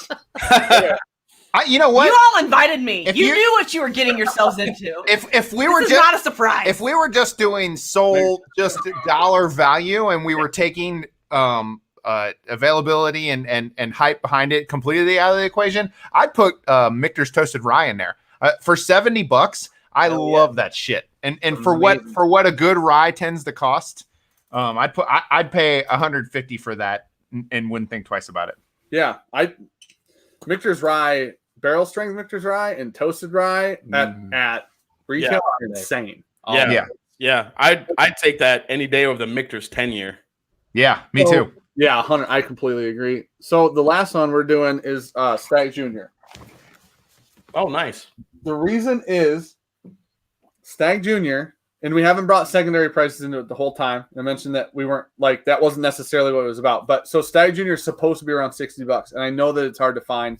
I know that Buffalo Trace stuff is allocated out the ass right now, but Stagg Jr. is like it's held below Elmer T. Lee, it's held below Rock Hill Farms on pricing. It's like it's a $60 to $80 bottle usually in a store if you see it. I've seen Rock Hill marked up to 120 in a store and Stagg Jr. at 80 right next to it. And I don't like we did blinds the other day and with a George T. Stagg from 19, and I won't tell you which one or whatever, but Stagg Jr. held up incredibly well against like bottles that go for $400 or $500 on secondary this year. I So was blown away. dude, I think that Stagg Jr. it's harder to find than Elijah Craig barrel proof, and I know that. But I prefer Buffalo Trace to Heaven Hill usually. And Stagg Jr. is generally one of the things that I prefer to Elijah Craig barrel proof. And they're supposed to be the same price. So And Stagg Jr. Yeah, that's a good. I wish I could find that and make it my daily drinker. I wish I could find it often enough that was my daily drinker because it would be otherwise. yeah, And this Oh, we lost Bill. match, the 19. the 19 is off the charts. The 2019 is amazing. Yeah. Like the 18 had 2 and they were both pretty good. They were not great, they're good. And then the 19 is like, holy shit, we're back. Like The proof is great on it, and the flavor it's phenomenal. It's awesome. Welcome back. Oh. There we go. Yes. I was looking through my own backlog to try to find a good. I figured one out. So anyway, I just left the stream in the process. Sorry about Bye. bye. The crazy part is in some places, Stagg Jr., there was a guy that messaged us because we talked so highly of batch 9. I think this is batch 13, I think. And 13 is the latest one. yeah. And so we speak so highly of batch 9, and somebody messaged us, they're like, I can get you batch 9 at like $59.99 plus shipping if you want. It's like, sure. Yep. And we got it, and he's like, if you guys want more, just let me know. I'm like, wait, what? He's like, yeah, the store has like 8 of them. They just sit there. Like, what are you talking about? You imagine like walking to an Elmer T. Lee and it was $39.99. They're like, I'll just go. I just go like this. Yeah, in the car. Sir, there's whiskey all over. I got 5 bottles. Don't worry about it. Yeah. So I just got to point out Swami's comment here. He says there's no homoerotic love between Dan and Newbald Sean. Oh, you just haven't seen it yet. You haven't been. That's because it happened before the live stream when he let me come over. We reverse roles, just so you know. I just got a really. We gotta keep it interesting. Yeah, got a really weird image in my head when you said you have a reverse roles. I mean, I think it was exactly what you intended. It was about mouth junkies. Yeah. Mouth experience. All you got to do is ask. Mouth Dave. experience. Don't have to worry about it. Yeah. Listen, Michigan's not that far, dude. Just make it up here. So actually, Swami, just since you're in the chat, literally today, I was talking about how you used to vape on our streams and refer to it as a robot dick that you were sucking. And so our stream like a year and a half ago was relevant today. So whatever. There you go. There you go. It all comes full circle every time. Yeah, right. Totally. It all comes full vape. Full vape. Full robot penis. Full robot dick. Full mouthfeel. Full mouth experience. Mouth experience. Yeah. So, is it my turn? I came up with the final. You go. Go ahead. All right, awesome. So Speyburn 10, another Scotch, totally underrated, I think, and pretty good for the price. You can find them under $20 if you're good. If not, I mean, think like 20 to 25 normally. Really good intro to Scotch, but it's a single malt. It's a Speyside whiskey, so it's gonna be kind of fruity, whatever. But really, really pretty good whiskey. Very underrated, I think. Fun fact. So for those of you that want to know what it looks like, There you go. Well, that's the new label. That looks Yep. like the Costco one.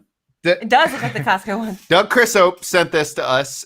He thinks it would be a Scotch that he thinks wants me Sam to would try. like. So we haven't got to that yet, but yeah, there you go.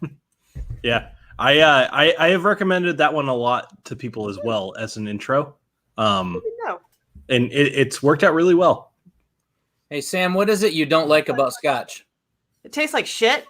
I agree, but I just want to know what your thoughts are on it. I get. So I hate Isla. That's You hate the Pete. devil's dick on Viagra. Yeah. And I literally called Octomore that in a video. But I think Scotch tastes yellow to me, and it is not a favorable flavor. I've been So, trying like, to piss water, I nail guess? that down to explain what she's Like I describing drink as it, I'm yellow, like, it and tastes yellow. I can't. He doesn't know. Sorry. I like So I think I like feel purple- like purple I feel drink like somebody tastes took purple, Somebody took right? whiskey, dumped it into an ashtray, switched it around, and then strained it through an old gym sock. Yeah, exactly. Yeah, that's yellow. Every time. Yeah. Now That's she- yellow. that's That's yellow. yellow to me. She Yeah. did like the Glenmorangie Signet. I did She like liked the- that. Yeah, because it was Oh, fun. that one's so good. That one is so Like good. Dan said, I'm bougie. Like, let's be honest. Right. Yeah, the $200 bottle she loves. Yeah. Right. I thought that was great. all whiskey is good if it costs enough. This is Right. exactly Right. Yeah. Right. that's why Buffalo Trace keeps raising their prices. Yeah. I ain't dumb. So Um, Samuel D. Santa Rita has an interesting point. Mega. When you're thinking blended Scotch, is there anything better than Compass Box? There's nothing better than Compass Box labeling and marketing. I can tell you that. That's for sure. Yeah. Compass Box murders the label game. Yeah. Compass Box labels make me want to buy shit I don't want to drink. Like that's what their labeling is. Yeah, their labeling is just insane. I like that. Yeah. Have any of you guys tried the what is the new one? The it has to do with like goddesses and crap. Like mystic and Dummies just have it. yes. It's so pretty. I had all three of those at a tasting recently. Yeah. And the second one was my favorite, but all three of them were amazing. They just look like art to me. All It's like mystic and myths and legends, maybe. Myths, yeah. DH, I knew DH would know. Myths, I can't fucking Myth talk. and legends. That, Myth and legend. All right, I was there. Yeah. big words. Stuttering legends. Really, like all three of them were really good. Number 2 is the best, in my opinion. The other two like fall way short of number 2. Just saying, if anybody's looking to buy, because they're like $140 a piece, something like crazy like that. And that's the problem with Compass Boxes. Most of their good stuff is way too expensive. Maybe appropriately priced, but the price is still high, you know? Yeah. Does anybody have any other bottles they want to throw out before we I go? do. I do. I have one more too. So go ahead, Jason. Okay. No, you go. You talk first. Okay, so this is one. Dram Man Kentucky is going to be mad at me because this has been our quiet little secret for a while. We're scared that word's going to get out and people are going to buy it and you can't get it. 8 and Sand. Yeah. This is MGP's label, and it's 88 proof, but it has just such good flavor. It's just like brown sugar and sweet, and it's awesome for a less than $30 bottle. It's really tough to beat. I agree with you. That stuff, I didn't realize. I don't remember where we went, but that stuff was amazing for like $23.99 at like a Benny's or a Total Wine or something like that. That place was, or that stuff. We blinded it next to Buffalo Trace, and Buffalo Trace shit on it though. Yeah. Oh, really? Yeah, in a blind. But also, the like Buffalo Trace around here is like 30, so technically they're not the same price either. They're $7 apart. Yeah. So, The 8 and Sand just recently hit Ohio, and it just sits on the shelf. So I'm glad to buy it. It's got shitty labeling and shitty marketing behind it. It does. It's a terrible label. I mean, for all the great stuff that MGP makes, their label game is not great. Dude, MGP's marketing is almost non-existent. Yeah. Not there. Well, they make all their money off of sourcing. People, yeah. Yep. Yeah, seriously. They're in fucking Lawrenceburg, Indiana. I'm telling you, I've been to Lawrenceburg, Indiana. There ain't shit there. So. There's not. There's literally not. The only thing in literally... Lawrenceburg is MGP, used to be Seagram's, and a casino. Yeah. And like down the road, there's a casket company. It's morbid. All right, so I'll do my last one here. Well, I had I did want to call this one out because I think it's undervalued, but I think some of the prices on this I've been seeing going up. That's the Elijah Craig Barrel Proof. Okay. That's what he picked that one. There's no chance you weren't going Elijah Craig Barrel Proof tonight. There's no chance. No chance. Because it is literally the best value on the market, considering the age, the proof, the flavor, the quality. There's just you can't beat it. And I pray to God every day that Elijah Craig keeps this the same price. I mean, yeah, it's like $55-$60 retail, but you do see it at $80-$90 from time to time. And I'm happy to pay that for this because of what you're getting in the bottle. You just don't you see 12-year-old bourbons at cast strength that hit the market that are new, that are $200 and over. So this is an absolute steal. But because this has been getting a little bit harder to find and the price has been going up, I'm going to call out Wild Turkey Rare Breed. Yeah, because this shit is everywhere. And it's $40. It's cast strength. It's from a amazing distillery that makes quality juice, and you're done. Yeah, So, I didn't bring Rare Breed because I thought he had some. He's a bad whiskey person, so he doesn't have Rare Breed. He doesn't have shit. We drank it. Yeah, I don't have shit. I know. I wish I could pan around. But the Elijah Craig Barrel Proof is the C919 the best one? Well, from this year, I love the C919, but I still think the C918 last year was just damn special. Yeah, so I agree with you, and I think the 918 was better than the A and the B this year. But is C the best one this year again? In my opinion, but I will say that the B I think is the most drinkable and the most beloved because it's 122.2 proof. So a lot of people love that one. It's got a great balance. It's not overly hot. The C919 comes in at like 136 point something proof. So it's got some heat to it. But I think what it makes up is your mom. I'm gonna use hashtag Dan's label here. Right. I'll pay some royalties, but I think the mouth experience on the C919 is amazing. That was $200. Yeah, dude. Yeah. Dan just got a Woody. He was I know. So, are you taking? Okay, so here's the thing: if we say these two, are you taking availability into consideration when you pick this one? Because they're both retail around the same price. Yeah. So for me, I never see Stagg Jr. where I am. When I go to New York, Stagg Jr. is all over the place, so that's where I get it. Okay. Elijah Craig Barrel Proof, it comes into Ohio every few months when they do the releases, and it comes in like once or twice and then it's gone.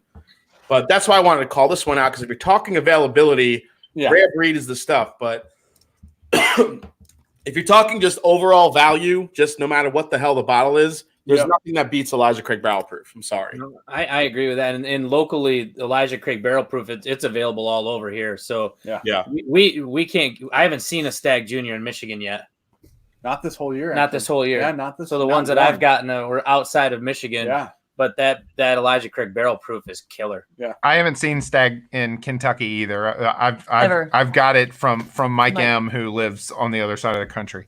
Last year, I think I saw 7 Stagg Juniors, and this year I didn't see one. Mm-hmm. I don't understand. That's insane. Buffalo Trace fucking sucks at this. Not making the whiskey. Not that part. They're great at making it. They're great at making whiskey, but they blow at getting it to people. And that's really the part they need to do. I don't give a shit if it's good if I can't drink it. I gotta ask you, when you going back to the 8 and Sand, when you did that blind, was that a fresh pour of the fresh opening of the 8 and Sand? It was a non-Storpic Buffalo Trace that had probably been like half empty, and then it was 8 and Stand that had probably 8 and Stand probably been open for like 3 weeks range, somewhere in there.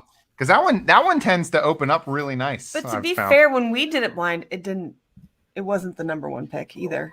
What did we do it against? Against all the new ones that had come out this year at that point. Oh, well, I don't think it's fair to compare it to. You're really upset that people are knocking. We're compared it to Four Roses Barrel Select. Of course, the $25 bottle didn't compare. He's offended. Knock the mic down. Here comes the mic. Here comes the mic. That's fine. You know what? I bought that 8 and Sand, and I opened, I was on a trip. It was a Benny's because I went to Chicago. I was on a work trip, and I stopped in Benny's, and I saw it, and I'm like, it was on sale for like $22, $23 or whatever it was. It was on a clearance rack, and there were like 20 of them on the clearance rack. And I'm like, I know it's MGP, and I can't not, honestly, if I didn't know it was MGP, I wouldn't have bought it. That labeling is fucking horrendous. Dram Man says 8 and Sand is crap, Bobby. Oh, shit. I told you. Me and him, he's probably going to be mad at me for putting the word out. Actually, I do want to mention another one. Swami mentioned it in the chat, and I do agree with him. One that I don't think gets talked about enough because it's Jack Daniels is the Jack Daniels Barrel Proof, the single barrel proof. That's really good stuff. Because one of those you can find very easily as well. $50. They're about $55, and they're pretty damn delicious. Yeah. Pretty much everything except for their old number 7 and maybe their Gentleman Jack is really good. I agree. All their special release, anything that has to do with their not normal stuff is really good. Yeah, it goes to show you what they can do when they're not just making the old black label stuff. Dude, so look at have you guys seen their how they're doing like the retro labels lately? I saw that at Meyer. Buying them though. Yeah, that's just this week. They had series. It's pretty cool. I reviewed one of them, and the proof is a little bit higher than the regular black label, so it makes it's a little bit different. It makes it a little bit better. So Sam just poured herself 2 shots of Fireball. Nope, you're taking it. Oh no! The most undervalued whiskey. You know what? I was going to drink it until you called it whiskey. Don't make me get my screwball. All right, so he's got one last one, then we'll do some questions. All right, and we're going to take a shot of Fireball. Yeah. Tapping kegs, spreading legs, keeping sperm away from the eggs. Oh, that's interesting. Okay. Never heard that cheers before. That's from the mother of 3. Right. Damn. Hold on. Say that again, Captain. I said, here's to tapping kegs, spreading legs, and keeping the sperm away from the eggs. Okay. These are fucking beats. Dan just told me that he's not about to have any sperm anywhere near eggs. He's going to get the old snippy snip. Yeah. Oh no, I've had the snip. We've had the snippy snip. I haven't had the snip yet. Was it terrifying? It's terrifying, but it's really not that bad. Okay, don't say that. Dan's going to be Don't be a sitting at home pussy. sobbing with frozen peas. Listen. I will tell you. I'll tell you this, and this is like I feel like one of the worst case scenarios happened to me, and it still wasn't a big deal. I busted my stitches, Oh, no. and I called the doctor, and I'm like, I have a hole in my sack, Yeah. and they're like, it'll be fine, and I'm like, I have a hole in my sack. Rub some dirt in It it. won't be fine. Did you put your finger in it? He's fine. You put But your guess finger in what? it, didn't you? It still healed up itself. Yep. It's fine. No. What's it Like, like? how could you not? I'm so scared. Right? You were rooting around in there Yeah. trying to figure Yeah, out like what was fucking going like on. pinky, right? Right. I just wouldn't like just 3 weeks got it plugged. No, so I looked at my wife today and I was like, do you remember how scared and nervous you were before childbirth? She's like, yeah. I was like, that's where I'm at right now. Oh man. Fuck you. Oh, I don't want to talk about this. This is awful. You're a piece of shit. Yeah. Yeah. Childbirth, I guarantee, is nothing like getting a vasectomy. Listen, I See, watched I a just child and it looked painful, but very successful. You know they don't actually go in through the head of your dick, right? You do know that. Chop. They just literally chop your nuts off. You don't have nuts. right. Yeah. Yeah, Yeah, but even though yeah, even though that's totally not the case, that's what every man pictures. Even though Yeah. They go in there with a fucking machete. And they So just- I will say when the doctor he's he's up in there, he's and got his name was Dr. Cox. yeah. So Dr. Cox, he's like down close to it, and so like I don't know the kind of guy I am, the Joker in me. I wanted to grab the back of his head and just apply a little pressure just to fuck with him, but I'm like, this guy's about to cut my testicles open. I might mess with him. the craziest thing I've ever heard in You my reach life. up and grab him by each one of the ears. Yeah. Right. Like a little bit. Well, you got to pat the head a little bit. Good job. You know. So I had my appendix out a few years ago, and my doctor, his name was Dr. Jones, and I remember when they were giving me the what do you call it? Anesthesia. Anesthesia.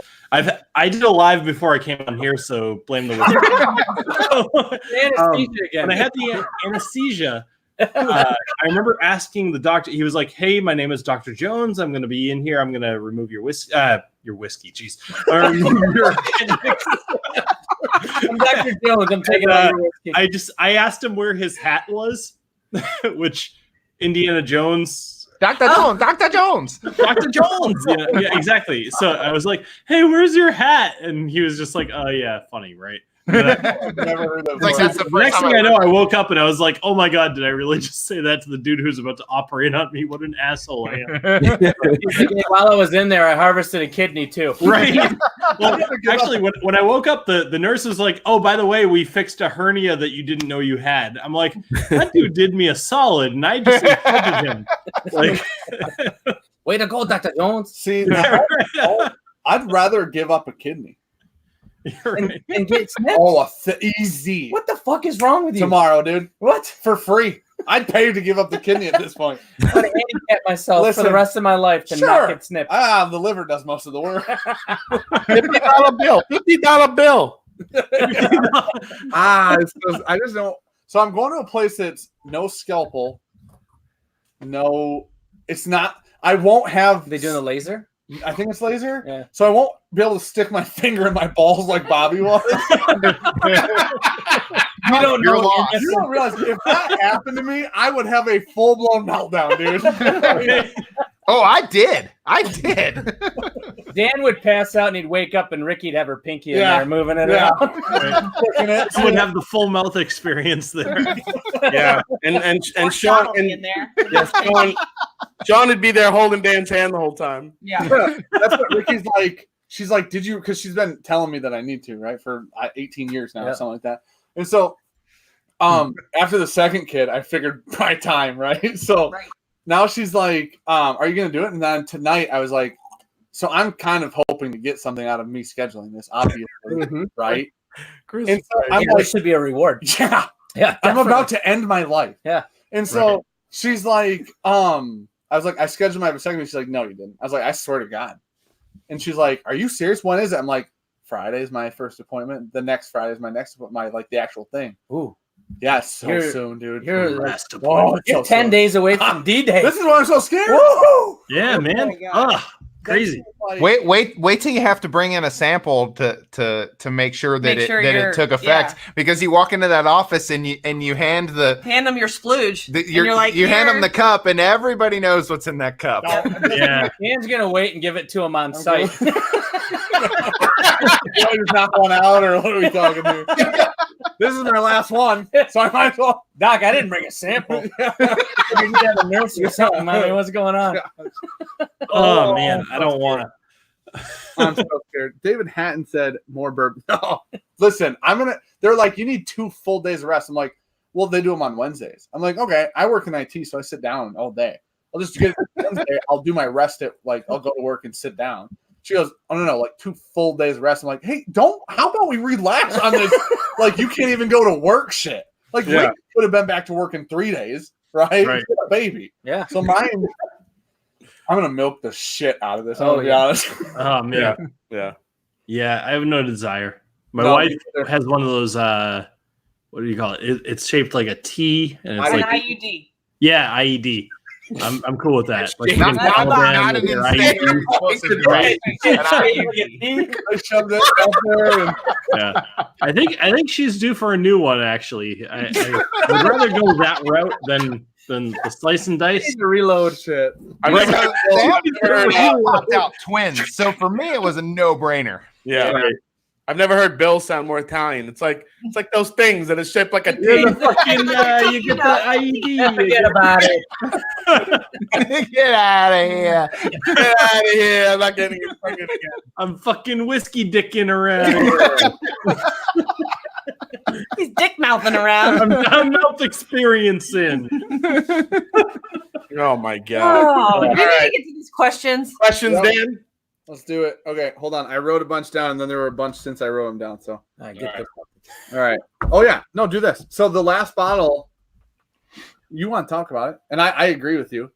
A few of these, actually, Jason, Sam, and Bobby have had this. yeah. This is the Red Label Mayor Pingree that I brought Oh, yeah. down to Ohio Yeah. for you. Yeah, it's very good. If it was more available, that would be the Like everyday. footprint wise. Yeah. Yeah. Yeah. I mean, because it's 35 $35, and it's for a 4-year. It's actually this is Valentine juice in it, right? Yeah, this is Michigan distillate. So this is yeah. their juice that's in there. It's fantastic. Yeah. I So agree. would you put that over? Would you take that 4-year over New Riff? every every day. new riff I've had. Which I one would is put this? that I'm above. sorry, I missed it.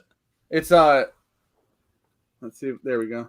I can't see. I'm Mayor Mayor Pingree. Pingree, he can't see. Him. okay. All right. Yeah. Let's see, I don't even know what to tell you. Stop I'm holding up seeing double. It's, three of them. You're on the 3 bottles. Hold on. So real quick, because someone pointed out in the chat, and I gotta go back off the rails for a second. Dan, you scheduled your vasectomy for Friday the 13th. Did you think about that? I need you Why, to why did somebody bring that I up? You don't need even you realize what's going to happen to this guy now. fuck off.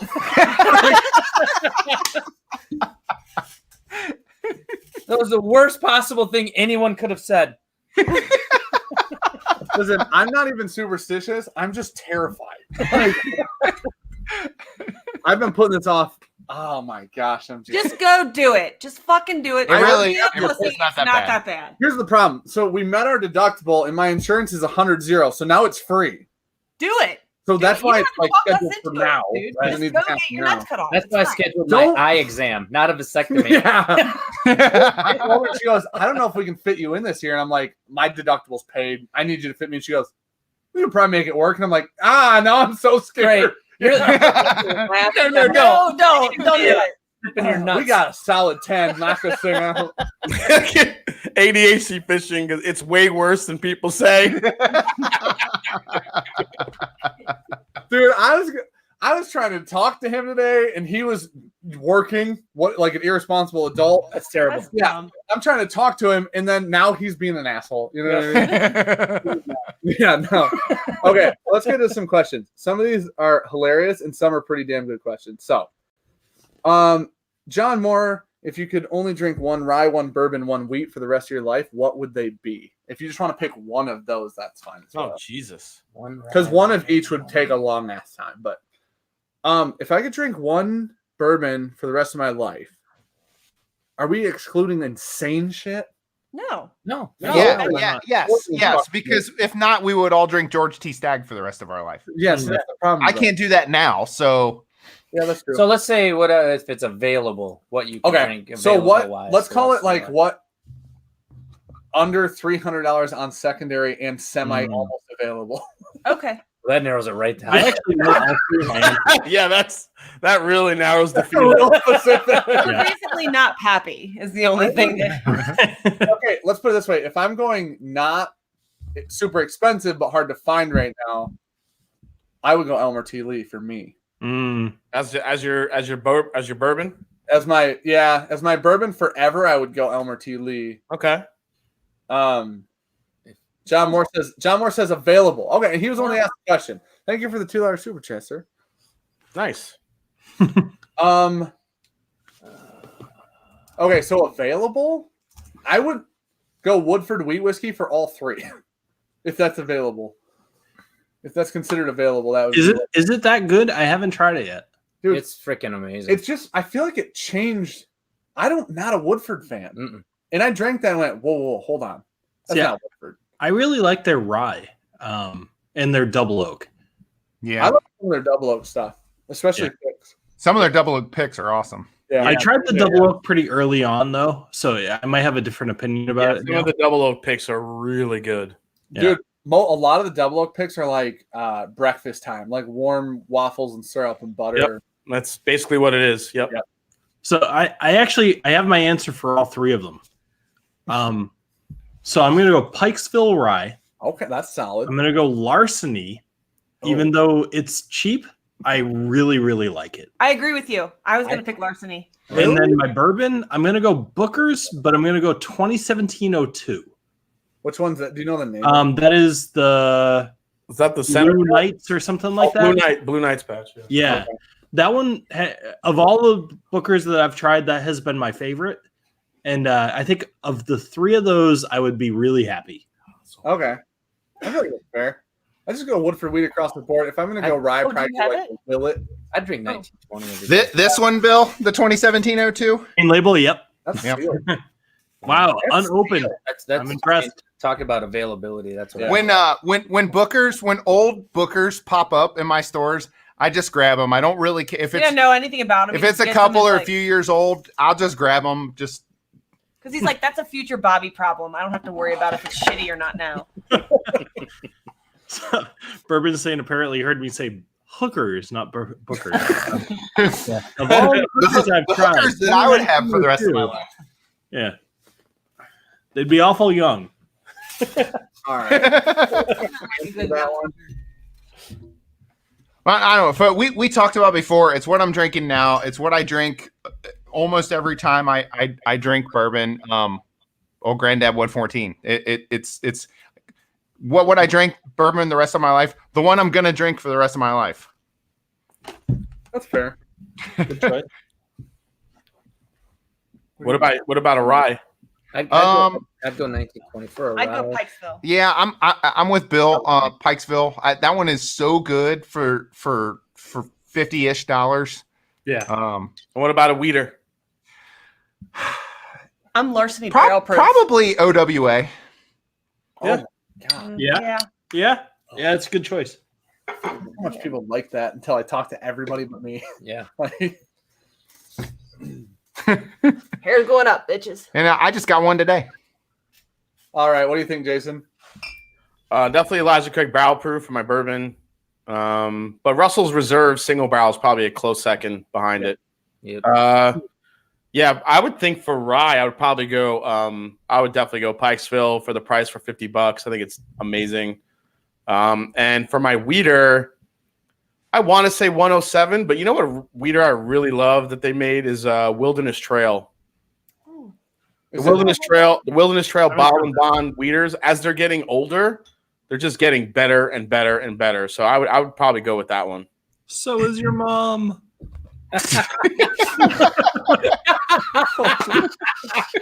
How happy he is. Is Bill talking about my mother? That's what I was waiting for. What happens when That's you what I bring the wanted. Big Mouth experience? Yeah. I'll give You you know- a fucking mouth experience right here. If you're really into 90-year-olds, I hear that they can all be hot and you can be surrounded by them. Is the Wilderness Trail still yellow label, the weeder, or is it red? It's the yellow label, yeah. Oh, okay. It's a weed match. No, I think. Well, maybe it is. Yeah, that's the wheat. Why do you like Wilderness Trail? That sounded very judgy. Very judgy. This is a Very judgy. this is a safe space, okay? Yeah, no, I'm Right. really, I love what they're doing. So Yeah. I think I think in like 4 and let's see, their stuff right now is coming on about 5 years old.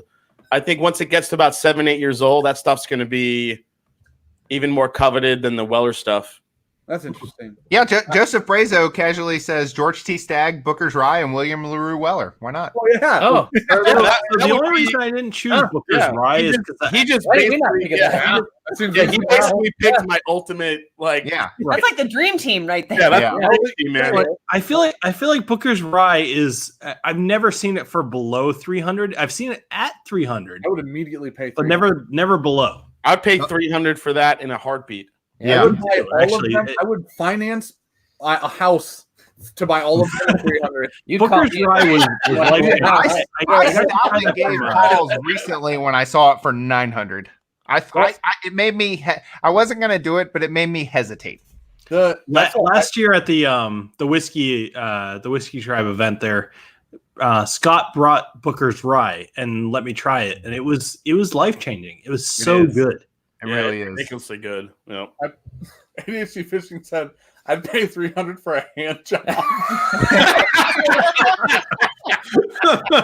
Man, you got some high class. I was girls. gonna say that's a little overpaying. I Okay. mean, that's really not that. Well, in all honesty, we don't know. He said HJ. He did say HJ. It could be He anything. did say HJ. Could be. Is that like a ZJ? Yeah. You don't know, you can't afford it. Okay, so for bourbon, for the wheat, I'm for sure going Woodford if I'm not going Weller. Like W.O. Weller, fuck the rest, except the foolproof That is so foolproof's good. legit. Oh, damn it. Okay, maybe foolproof. And then for rye, I'm definitely going Midwinter Night's Dram immediately. Oh yeah, you love that shit. Oh, I don't Yeah. even care if I He can't win in a blind with it, but he loves it. listen. I might have put that last in a blind. And you know what? I wasn't feeling myself that day. No, you're a little. You weren't living knew your best life without that day. knowing that you were going to get a vasectomy. And Yeah, you, that's it was what it you was. were thinking Yeah, about. that's the day. Yeah, Very concerned that's the about day he made the appointment. Yeah. I made the appointment during That the was video. Dan when he still had balls. Yes. The Yeah. nutless Dan he really likes Midwinter Night's Dream. Oh shit. Okay. Well, That's what I said. 1920, probably. Oh, the 1920 is a good one. Yeah, Yes. 1920 bourbon for sure. Probably the Michter's barrel strength. I know that's not. Oh readily damn it! Why available, didn't I not say that? Shit. But I love that for. Yeah, for, I'm my changing rye. mine from Pikesville to Michter's Brow Strength. Right, I totally forgot about that one. And then I agree. I'd for a weeder 107 all day. Yeah. Okay. Weller Foolproof non-store pick is one of the greatest But weeders it- I've ever It had. is, but I mean, But we said available, and I've yet You're to. the only I fucking haven't person seen that that's one seen yet. it in person. never, yeah, I can get 107 all day going to Ohio. Yeah, can't. I got can't- 107 today. Yeah. So he won the Foolproof, and it's a non-store pick. And it was like, we were sitting there drinking it. Sean was so excited. And I was excited to shoot the video because I was really excited for Sean's disappointment. Like, a lot, right? It was that was his number one release this year. And so I was so excited for him to be disappointed. And so what we did was we opened it, and I'm like, I don't like any of the Weller line except William LaRue. And then we drank it and went, motherfucker, it's delicious. Mhm. Damn it. And it every time we've had it, it's like, dude, it's under William LaRue Weller, it's the best weeder I think out. It is. I gotta tell you this year is pretty fucking amazing. Yeah? Is that This is a barrel pick or whatever it's called. This is the CYPB bullshit. Yeah. This is the CY and last year when I had it, I hated it. But this year, the second batch, whatever they did, it is way better. You gotta That's interesting. I didn't. Yours sucks. Mine's mediocre at best. I think mine fits somewhere between Special Reserve and 107 or something. Yeah, I would agree with that. So, Yeah, the first batch last year I had was just awful. This year it's more of that butterscotchy, fruity thing you expect from a weeder. sure. Sam, did you do yours yet? You said Larceny. I said Larceny. I said Pikeville. And for bourbon, pick for me. I like how don't that's know. a hard one. It's a hard one because I like them all. Sam would just take any bourbon. Mellow corn. I do. Mellow corn. That's not a No, bourbon. Corn. You know. it's not a bourbon. You get 3 times as much. Redneck Riviera. That shit is delicious. No. Gosh. Kidding. It was a joke, Hey. fuckers. Totally off topic. Question for you guys. Answer. Feels like I'm taking I'm over. taking over. It's half on top. So cherries, right? So like you got Luxardo, which are like the pinnacle. Have you guys tried any of the other whiskey cherry things like Woodford or Yeah, any? Woodfords are good. Woodfords are good. Yeah. Have you had any other ones that There's are worth having? Filthy's, Yeah, Filthy's pretty damn good Filthy's too. kind of like cheap Luxardos. Yeah, they're cheap Luxardos. I'm talking about cherries, like cherries, like red cherries. Like maraschino Yeah. cherries that are aged and shit. Oh. basically. Fun Yeah. fact: I don't fucking like cherries, so I've never had any of them. What? Well, Fuck you, Sam. I know. I'll take that as a term of endearment. Yeah. All right, You hold should. on. Hold on. This is a good question. All right. Eric I love Smith you, says, Sam. for everyone, would you rather have the last bottle of something you waited in line for go to a group of well-known flippers, or a group who said, I have no idea what this is, they just came because they saw the line? Oh I God. would totally go with the second choice. I think the second. I want the dumbasses. Yeah. Yeah, the Yes. dumb. I agree. I want the Yeah, dumbasses. Because and they're the flippers. because the 'Cause they're- the dumbass theoretically would Just open basically it flippers or or taters is what we're comparing. yeah. Flip or somebody or a group of people who aren't into whiskey at all that But they're will- like, I gotta get it. They hear Yeah. the word, they hear the P word, and they're like, fuck, I gotta get that Van Winkle Yep. shit. They wait in line and they're like, oh, the Blantons is out. I guess I'll take with that George T. Stagg. Yeah, whatever. I guess I'll take Yeah. that. What is the second choice? Oh, you've got that George T. Stagg Here's my Jr. number. What do you got left? GTS. Oh yeah, Yeah. sure. Give me that. Why not? Are you sure you don't have Blantons? I want, yeah. The Do funny it, thing is- William Lara Weller. All right, I can do Lara. It's cool. So when I was like a few years ago, there was a store in the state that was quite like 2 hours south of us. They used to do a lottery, and how they did the raffle for the rare whiskey every year was everybody lined up outside, and then at like, let's call it 8 o'clock a.m., they open the doors and they had 50-50 tickets. Everybody that walked through the doors gets one ticket. If your ticket's drawn, you can buy the bottle basically at retail, right? So it was like the best thing ever because you didn't have to. It wasn't like who can give the most to charity. And it wasn't. Right. It's very fair. You could win one. Everybody paid the same amount to get a ticket, and then you paid retail. Yeah, and it didn't matter if you got there early or late because you're just getting a random ticket. Right. So, the one year we're there, and it was in Mega Bev. They had a bunch of Pappies, a bunch of antique, right? A bunch of antique collection, and they're like 8 bottles deep. There's still a Pappy 15 up there. There's still a Lot B's, Old Rips, all this stuff.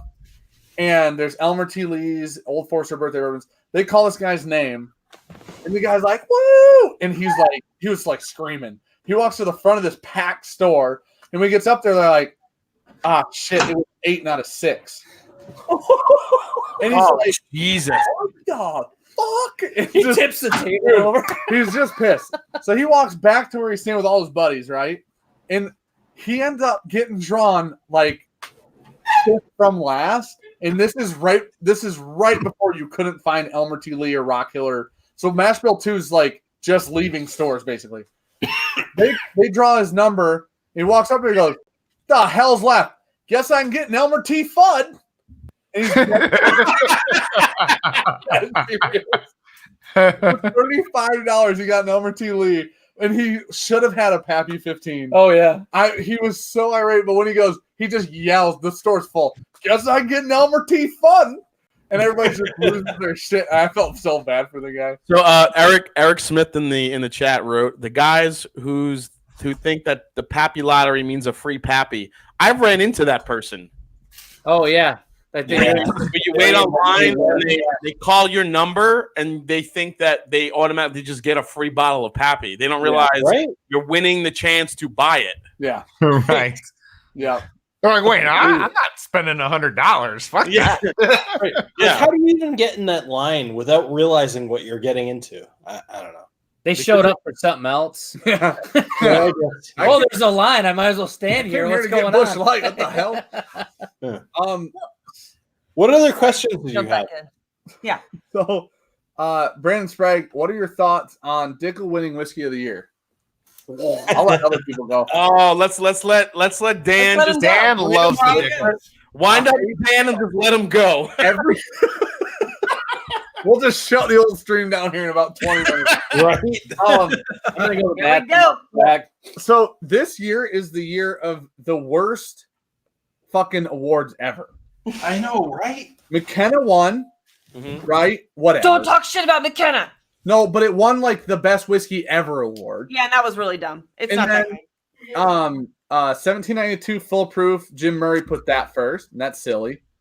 And then in the worst part is he put W.O. Weller second to it. Yeah. So for sure, relax. And then Whiskey Advocate decided to release a sheet of 1 million whiskey, the top 1 million whiskeys you can buy.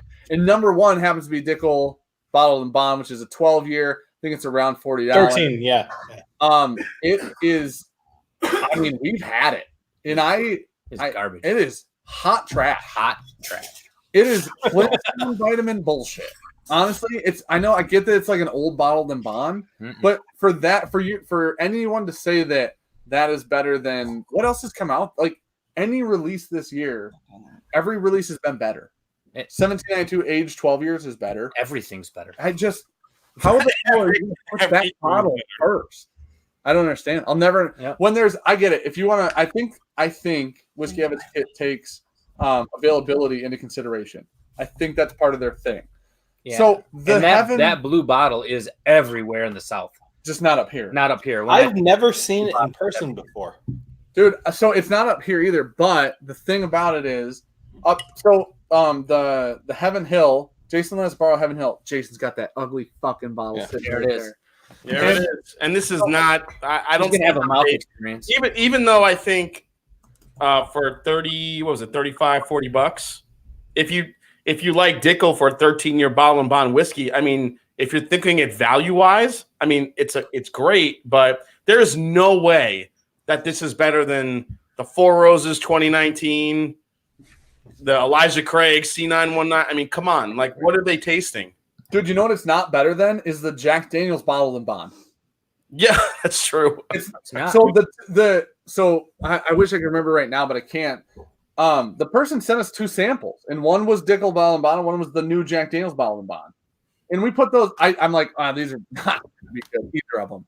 We drank the Jack Daniel's, like, shit, that's really good. When we drank the Dickel, it was like, I don't want to finish that. Like, how the hell are you putting something that is unanimously not loved first? Jason's pouring it right now. How dare I would drink it. You might as well drink Jephthah, sir. I actually I got Jephthah in my stocking right here. Fun fact.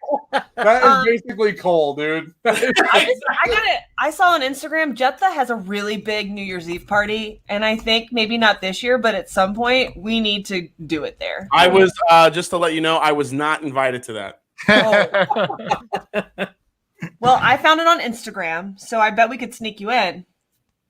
Maybe. They have a sniper on the roof waiting for me. They to do. show up. I'm just gonna shoot Solely for you. And you're the only person that they're They've concerned you're with. the only That's target. it. Yeah, they're just only Been Yeah, talking you will shit never for be 8 allowed months to about go to it. Jephthah. Jason's picturing a wallet, and the guy just keeps looking. Yeah. But nope.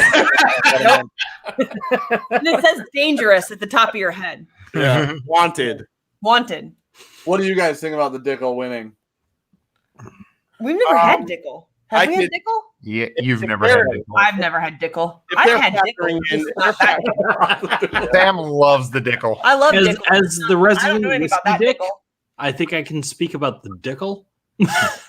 It's No. tough because it's If anyone, Yeah, I actually can't. I've know never a lot had of it. people- I'm shocked that it won, yeah. but Yeah. I've never seen it either. So it might be great. I have no A lot idea. of people I know don't like Dickel, including Dan. But I think Dan does like Dickel.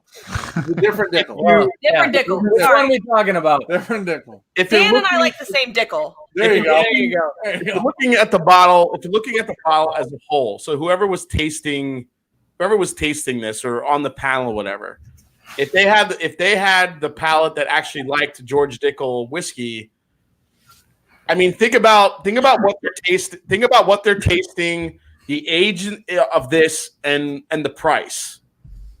So I could see this easily, possibly winning something like that. But I feel like this is such it's such a unique flavor profile that a lot of people don't like it, but the people that do love it. So if the person on the panel judging it loves this stuff, for 13 years old for a $35 bottled in bond, it's kind of hard to beat if you think about it. No, I think value to age it is. But so here's the thing is so after Texas, we were all hanging out outside. We're chatting. We're hanging out with Hot Buttery. Right? And Hot Buttery Rose goes home and takes a picture because we were talking shit about Dickel because he opened two barrel proofs or whatever they are. He opens one that night, and I'm like, "Oh shit, that's Dickel." And he goes, "No, it's good." And I'm like, "That's Dickel." He texted me a picture, and there's like 6 bottles, and they're all Dickel. We found out. He's like, "Motherfucker, dude." That was one of the great. And now, dude, there are probably at least 50 people in whiskey that like Dickel, probably. And unless all 50 of them were on the Advocate tasting panel, I don't know at what point like all the awards are bullshit and you just have to stop listening to any of it. I think Four Roses Small Batch Select or the Heaven Hill 7-year was third. One of those two. And I'm like, neither of those two are like the third best whiskey of the year, in my opinion, either. Yeah, I mean, I don't know how I was lucky enough to get a William LaRue Weller 2019. That shit is amazing. I would take that over. How does that not beat Dickel? Yeah.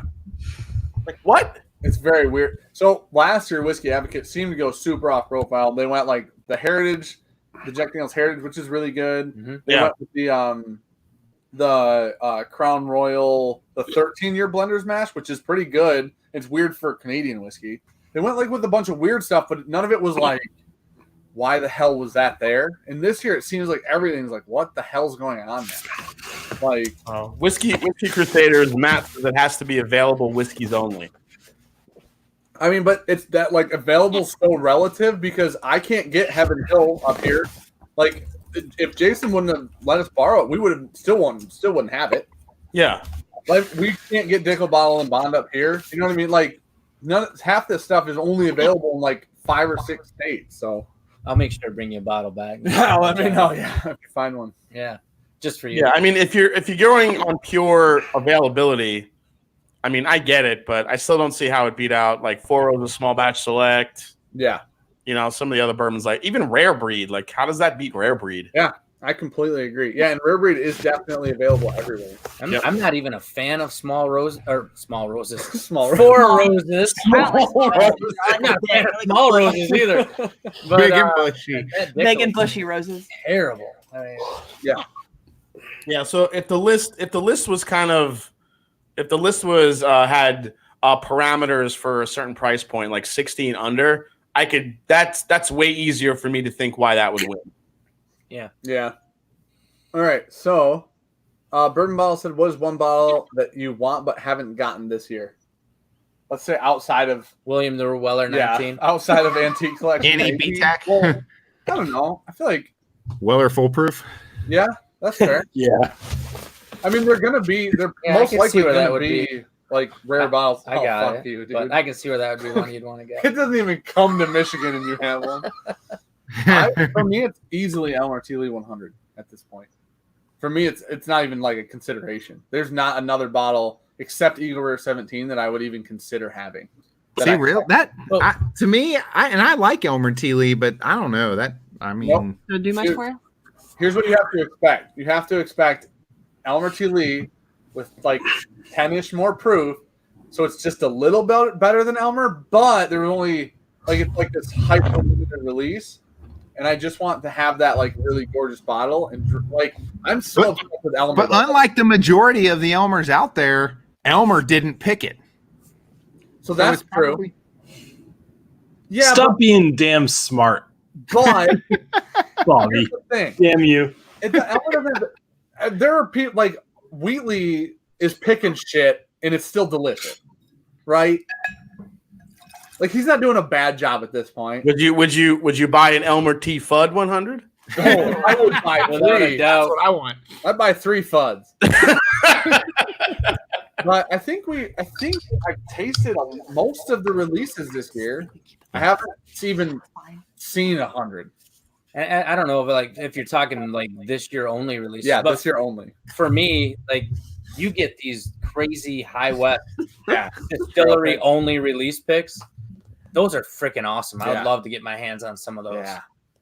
Oh yeah. They're Hey, Bill, how you feeling after that second bottle kill there, buddy? Well, so yeah, funny that you mentioned that.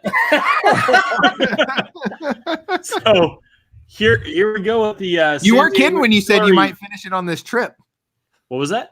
You weren't kidding when you said you might finish that bottle on this Well, trip. so that was the intent. We'll see about the point. So, well, I don't know. There wasn't too much left in here, but There's nothing. there's a left reason in I the haven't been super Nothing. vocal. Like, there's a reason I've been why- kind of sitting back and just having the hiccups. Gary Peeper said that Elmer T. Lee 100 is the shit. Okay, can somebody send me an ounce of it? Like maybe I don't need a bottle. If it's actually good, I gotta try it eventually someday. all right. Ask him why it's the shit. What about it? Yeah, What We need- makes it the shit? yeah, Morgan. Yeah, what makes it the shit? That's Here's what the I thing, want to know. because it's not supposed to be older Elmer. It's 100 proof. That's the only difference. That's the only difference is the proof. But I stand to say it's the closest BTAC Elmer T. Lee they'll ever have, and I think they should have an Elmer T. Lee BTAC. So Yeah, but you have a love affinity for 100%. Elmer T. Lee, so they have an Eagle Rare BTAC. true. Right? Yep. So, and it's okay. Here's what I should say. I think they should have a Mash Bill 2 BTAC, is what I should say. I think there should be a match because there's Weller, which is weeded, Stagg, which is Mash Bill 1. Why the hell isn't there a Mash Bill 2 BTAC? I Yeah, think but that, they could make a fortune on that too. oh, for sure. Oh, immediately. Yeah. Yeah. Yeah. All right. Hey, have you guys seen my bar? Like, you invited us to your Oh, house. we're going on tour. He's so excited right now. Okay. That was Roscoe Pete Coltrane was talking about how somebody said that he knows said if they won a Pappy, they were going to sell it for $2,500 and he was going to drink it. So I in our Discord, I thought up of a drink that I was going to make, and I was going to mix Pappy and potato vodka and call it Tater Tears and drink it. I love it. I love it. People got super mad in our Pappy 23 video when we mixed it with Old Rip 10. People get real mad about a lot of things. That Oh hit man! lot of So they're going to be really mad if I mix it with potato Yeah. vodka. And let me tell you, it was better mixed. Like those two together was actually really, really good. I believe Get that. pissed about the weirdest things. Yeah. So crazy, like drinking out of the bottle. All right. Dante 1180 said, want to set up a rye flight on a budget. Could you give me suggestions? So available budget ryes for a flight. Each channel, this is my rule. Each channel gets to recommend one rye. Okay. You got so Jason go first. Budget rye. A budget rye? I And mean, available. yeah, it can't go wrong with Old Forester. Damn it. Took ours. You went first. That was Son of mine. a bitch. All right. Now we got to think. Oh shit. Hold on. Hey, I gotta go look. You know what? I won't even say, okay, somebody take Old Forester. I'll say Rittenhouse. Oh, yeah. Oh, You say Rittenhouse? Yep. You just came in last place, dude. All right. Hmm. What do you got? I'm gonna go. Sorry. Shit. What the hell is it called? Hold on. Have Redemption. you guys seen my bar? Redemption. No. I think Redemption Rye is actually really solid, but it's not quite budget. It's like $30. Oh. That's close. That's close Budget in enough. today's It's market. close. It's the best I can come up with how much I've drank. To be fair, isn't rye kind of hard to do budget because That's where I was stuck. Budget rise. Because There are a like handful of them. Pikesville, I can usually find that at 35, sometimes 40, and that would usually be my recommendation. So I was trying to go below that, and that's the best I could come up with. Wait, hold on. Well, the problem is Jason retracted Old Forester Rye Well, how do you retract? because Jason he didn't you said it retract? and then he said nope. He said written Yeah. down. Old Overholt or Sazerac because is I said- kind of I a said- choice, but it's not that good. I said Old Forester Rye. Well, Obviously, it was everybody's choice, so I picked another one. Everybody else picked another one too because we all sighed Yeah. at the same time. Okay, so let's throw. Okay, so that can be a fifth. So 100% Okay, Old 5. Forester Rye. That is Okay, fine. Old Forester Now Rye was the everybody else easiest. pick Yeah, something Old else. Forester's You're gonna get 5 choices from us. Oh, he's got it. No, that is not a budget rye. That is not a budget. No, that almost led. Are you guys ready? Are you guys ready for the? I'm tired of looking at this fucking bottle. Wait, do you have a budget rye? Nope. No. It's Do it! Oh my god! it's gone. You Okay. just bottle chugged the WhistlePig. That my children won't go to college now because of that fucking bottle. Was that the Boss Hog? That Yes. was. Ooh, yeah. Spirit of Mauve Nice. live in Which front of one was that? 4? In front of 141 of our closest friends. A minute later. 4 or 5? What? 5. Okay, Nice. so we're gonna go Sazerac Rye. Old Forester Rye was the 5th. We Yep. got Sazerac Rye, Rittenhouse, Redemption Rye, and Old Forester Rye. So Sam and Bobby, what is like the rye? I don't know, man. I like. I'm going with somebody said. Oh no, you guys already said it. This I was gonna say said. Baby says. Fuck you. for budget. I'm gonna Yeah. go. What's the channel say? Yeah. How about somebody wild, in the chat, wild fix for me. turkey rye? I'll give you a second. Do you want to do Wild Turkey Rye? Does Wild Turkey make a? Yeah, they Yeah, do. Wild Yeah. Wild They make Turkey. two rye. They make Wild one. Turkey 101, Have yeah. you had it? 101. And an 81. He Yeah. doesn't fucking know what he's talking about. He's never had it. Don't Wild listen to this Turkey, drunk yeah. fuck. He's drinking WhistlePig out of the bottle. Okay, ADHD Fishing said, my wife is going to come downstairs in 4 hours from now, yell at Bill, and end his live stream. I was totally thinking that too. Somebody, I can't. At least we can turn Bill off. Come on. I have zero responsibility. There is zero reason not to be drunk. Oh, Oh, Bill, I have 100% responsibility, and I'm drunk. It's Elvis, fine. Elvis Presley The pointed only it thing I have to do tomorrow is wake up 3 hours later than I'm used to. Ooh. Like, that's cool. Gotta love the good West day. Coast. That is good. Fucking, Oh, yeah, hell yeah, well, San Diego. Yeah, Woodford Rye is actually a good budget rye too. Baby is- Saz. That's a they good said choice, Baby actually. Sass. Yeah. You already they said that, cheater. Wow. You went away for a You're minute. elbow deep in WhistlePig. Yeah. Yeah, you were balls deep in I was, WhistlePig. I was looking at my ryes and I was tired of looking at this one that just had a little bit left, and I'm like, fuck it. So, guys, this bottle is not for sale. I'm keeping it for my life. I'm gonna put fucking lights in it, and it's gonna be beautiful on my kitchen table. As You should somehow weld that pig to the hood of your car. I should. You know, insult to injury. We had so heavy. we had 2 I Whiskey She Wines Glencairns made, and I had the WhistlePig out, and I was talking, and I smacked it, and it smashed one of our Glencairns. Yeah. One of our 2.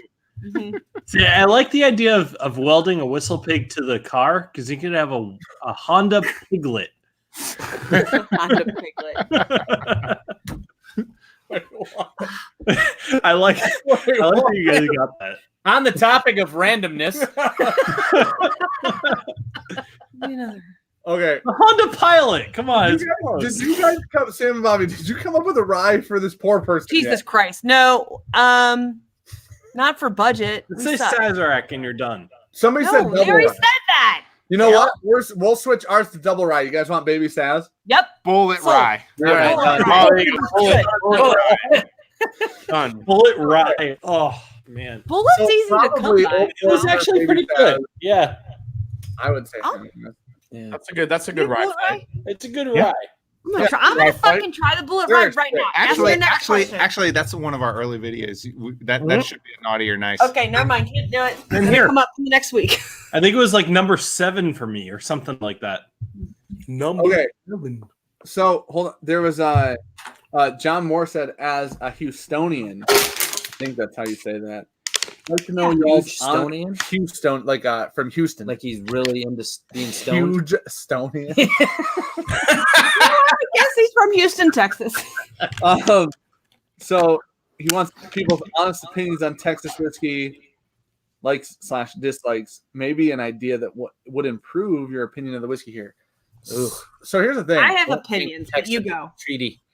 Oh, Sorry. Treaty Say that one more time. Treaty Oak, Treaty Oak's always. not great. I cut out a little bit. Can you say that again?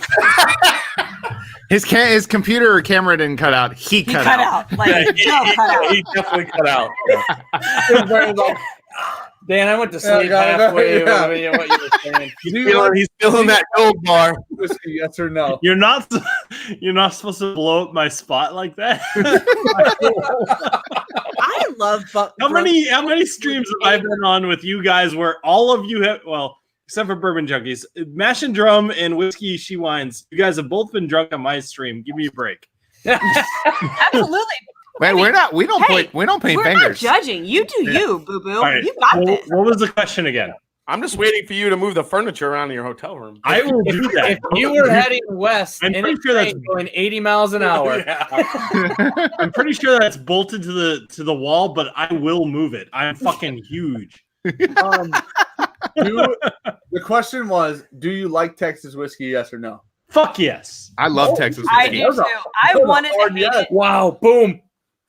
I wanted to hate love Texas Texas. whiskey. I love Texas whiskey, but I'm picky about it.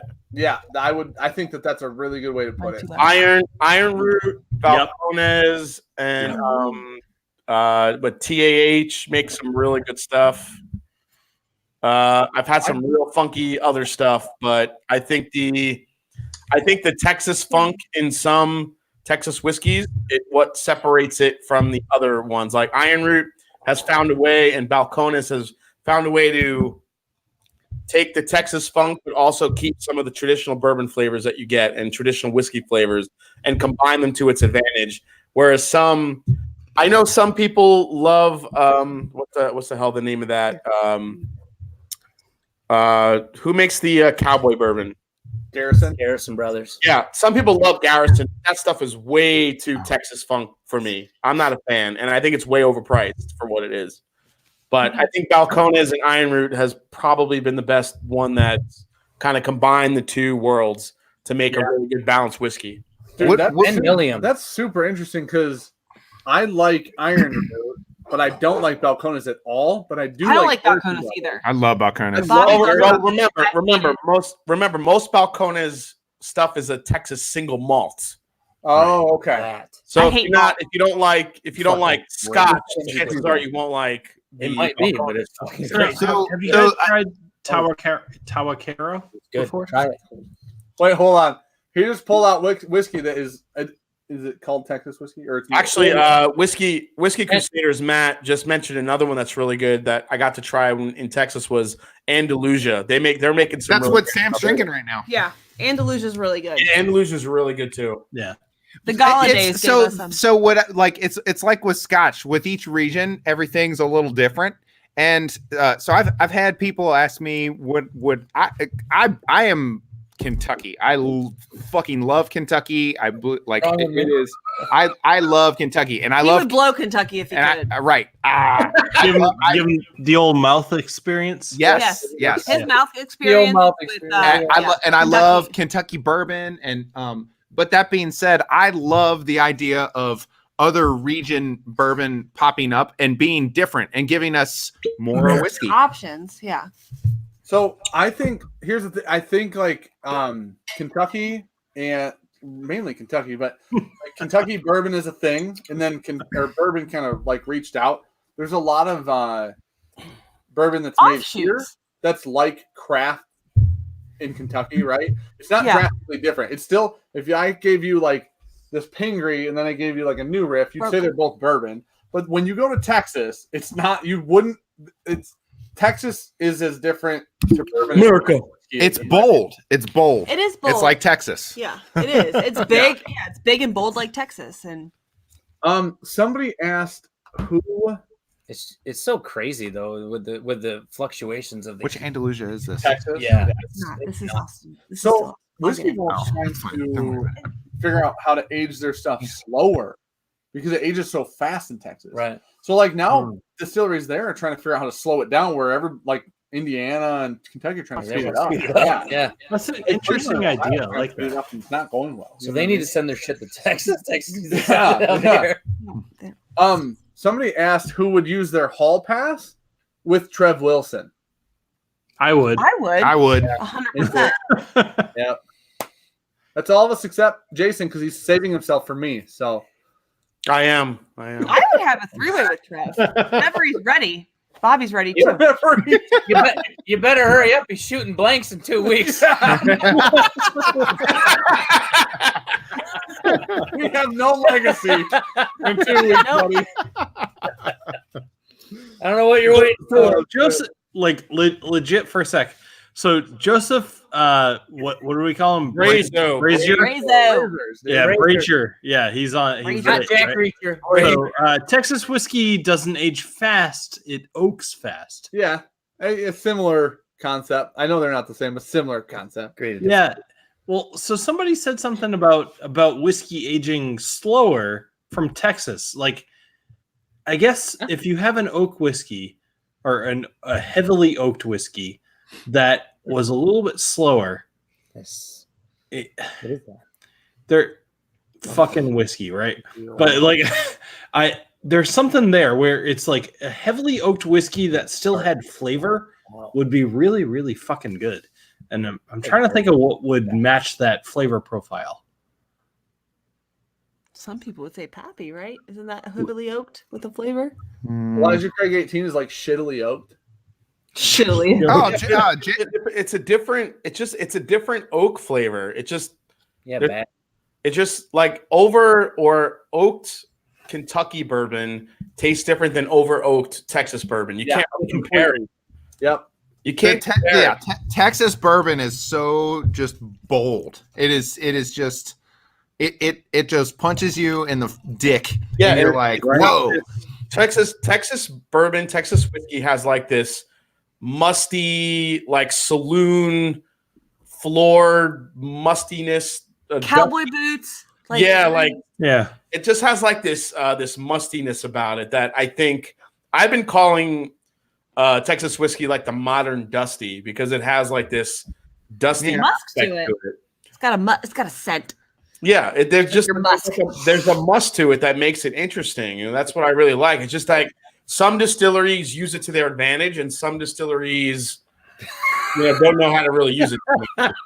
Okay, I'm so Hey, sorry. Juliet Miranda is in here. ADHD Fishing just said, Bill is nailing this like a 3-year-old hanging drywall. Come on. We're 2.5 hours in, and I had a live stream before you guys went on.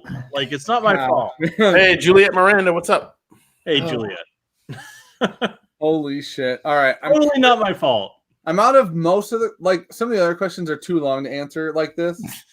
And we're not there. Yeah. So What is the square root of the Pythagorean theorem in I Celsius? will end this shit right now. What is the square root of 69? 8 something.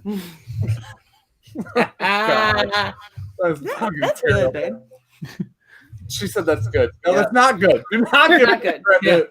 Well, vodka drove them apart, and it'll bring them back together. That's true. All right, we'll end the stream on this question. What is one bottle you're most inclined to spend above MSRP on? Incline or M-clined? Both. Ooh, M. Klein, that's serious. That means you're giving it to somebody else. Yeah. Whoa. Booker's Rye. Yeah, I mean, What are we most inclined to What are we spend? most inclined to Like spend? available or legendary? I'd say like Yes. $100 on a Stagg Jr. Yeah. Somebody picked me up a Stagg Jr. at a hundo the other day. You can jump up and down and scream and point fingers. That was all you. The price tag was on it. And you said, I want it. All right, have at it. He sends me a picture. He's got like a Midwinter Night's Dram, a Jack Daniel's Heritage 19, and a Stagg Jr. 19. And I'm like, dude, was there any more Stagg Jr.? He's like, I think there's one left. I'm like, grab it. I didn't even look at the picture. He grabs it for me, and then he posts it somewhere else. Somebody's like, he paid a lot for that Stagg Jr. The other ones were good deals. He goes, he paid a lot for that Stagg Jr. I look at it, I go, oh, shit, one of those is mine. Fuck. Yeah, I got the Midwinter Night's Dram for 87.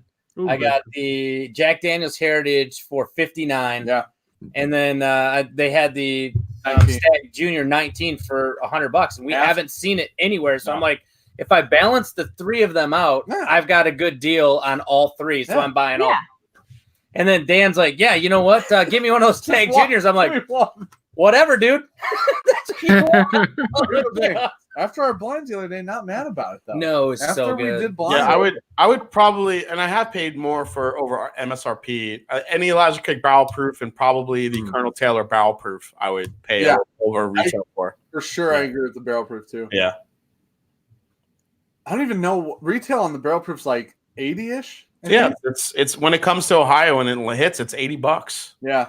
I'd pay over retail. I just traded a Weller 12 for a 19 barrel proof. Yeah. That's how stupid Weller 12 has gotten. Yeah. So Dramhound wants to know what we would pay for any BTAC.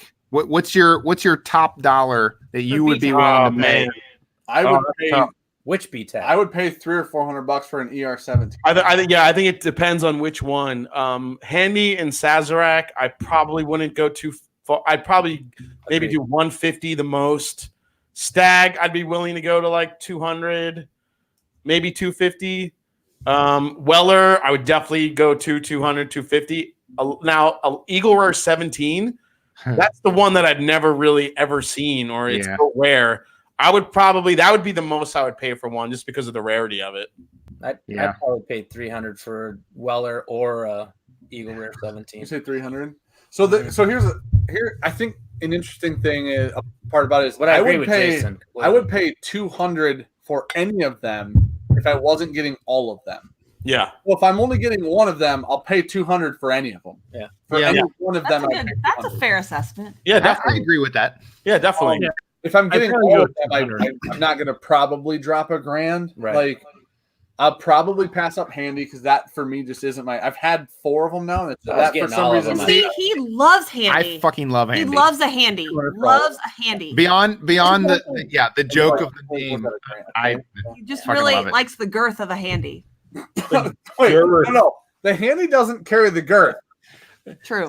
So is there any other use for the word girth than in regards to a dick? Right? Like so ever talks about like girth of like in a video. Like a cheeseburger sub, right? You have a good girth. D Silv says 200 seems low. Listen, I got 2 George T. Staggs last year for $212 in Michigan. So I mean, it's not together. low. That's a good deal. You know, if I have to listen to you brag about that shit anymore. See, last year when I was in New York, I overpaid for both Stagg and William Lure Weller. So I've been there. So I wouldn't go back and pay as much as I did. Yep. So You wouldn't. That's the difference. Yeah. The first time.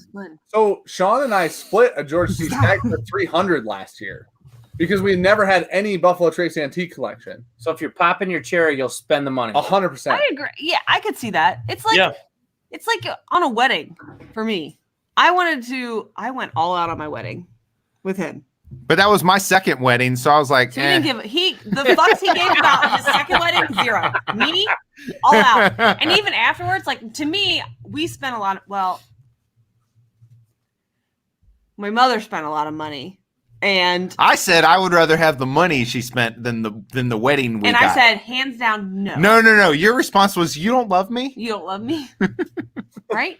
yeah, like when I saw that, last year, the first time I saw George T. Stagg and William Lure Weller in the store, and they were both $350 each.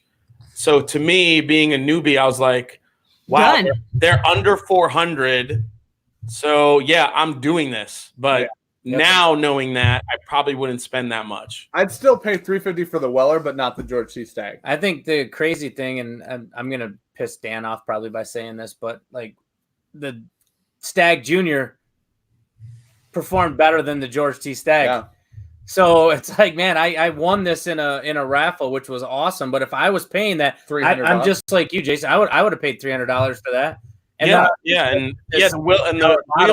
William LaRue Weller, knowing the secondary market, that's usually up around 700-800. Yeah. Yep. So to find it for 400, 350, I mean, I'm making that deal. So yeah, I think it definitely depends.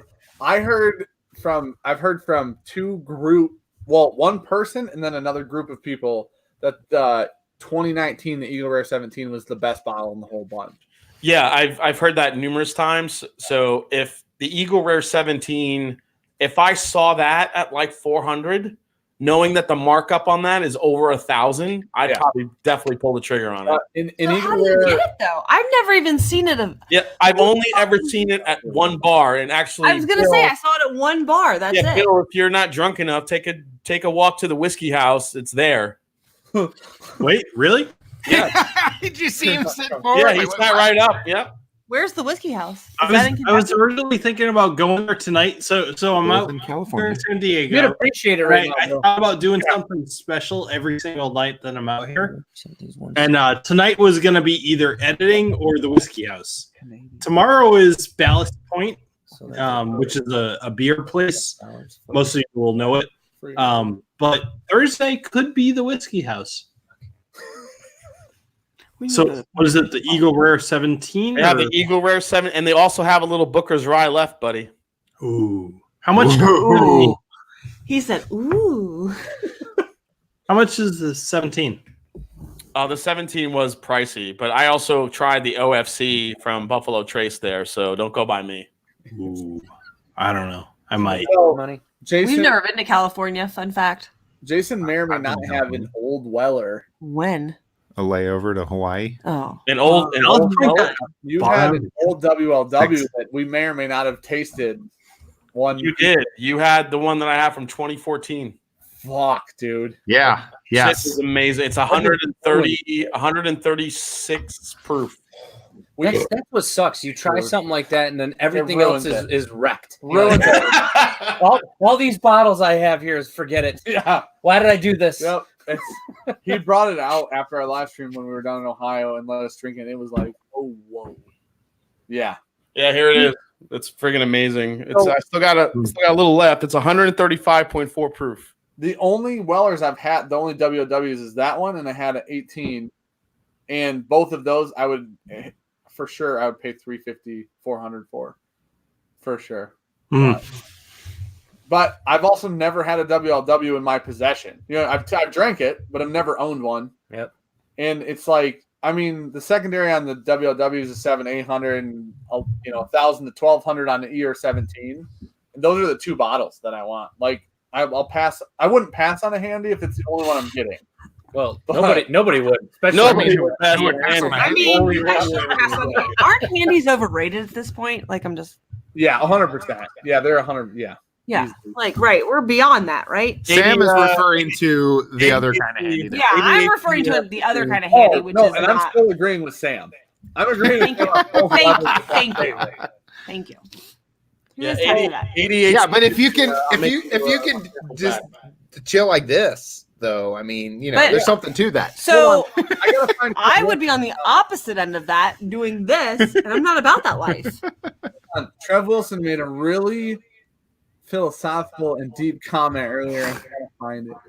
Oh dear. When he said he'd re-enlist in the army for WLW? Nope. He said a wise man once told me, and this part's in quotations, to all the ladies, the best way to give a handy is with your mouth. You know what? I love Trev Wilson is not that just much handsome, more. but he is brilliant. Because you can't do that. No. You know what I'm saying? You can do the other part. Yep. He's ahead of his time. He is. He is ahead of his time. You are a god among men. Yeah. He's ahead of his time. Holy shit. Oh shit, Mash and Drum telling ADHD Fishing what's going on, dude. I thought that was I'm gonna send He said he's never had BTAC. I'm going to send him a BTAC pack. I know. I thought it was Aw. a surprise. And Hey, now I've never had BTAG either. Yeah, we never had it. No, don't know. What you had the Wheeler Well at my house, didn't you? No, No, you Sam didn't give us Sam any. didn't. No, do not send us. My any. poor It's fat fine. I'm joking. It's fine. We have a Larry. We're fine. I've not. He has. I've had them all. Ignore I've that. had them all except Eagle Rare 17. That's me too. I've never had Eagle 17 either. All right, everybody. Well, Bill got up probably to puke. So We're not getting him back. Hey! Oh, hey, rally. all right, I'm gonna shut her down. So thanks everybody for being here. Time to shut her down. Thanks everybody Sure. for hanging out. Yeah, time to shut her down. Brought her down. Shut her down. Yeah. Oh, But What are you if you talking guys want about, to pitch Charter? anything, go ahead. Otherwise, thanks everybody for being here. No. And, yeah. Good turnout. We had a great turnout. Thanks for having me. We gotta end it. That's the perfect way to end it. See you guys later. Thanks for being here. Cheers, guys. Brought her down.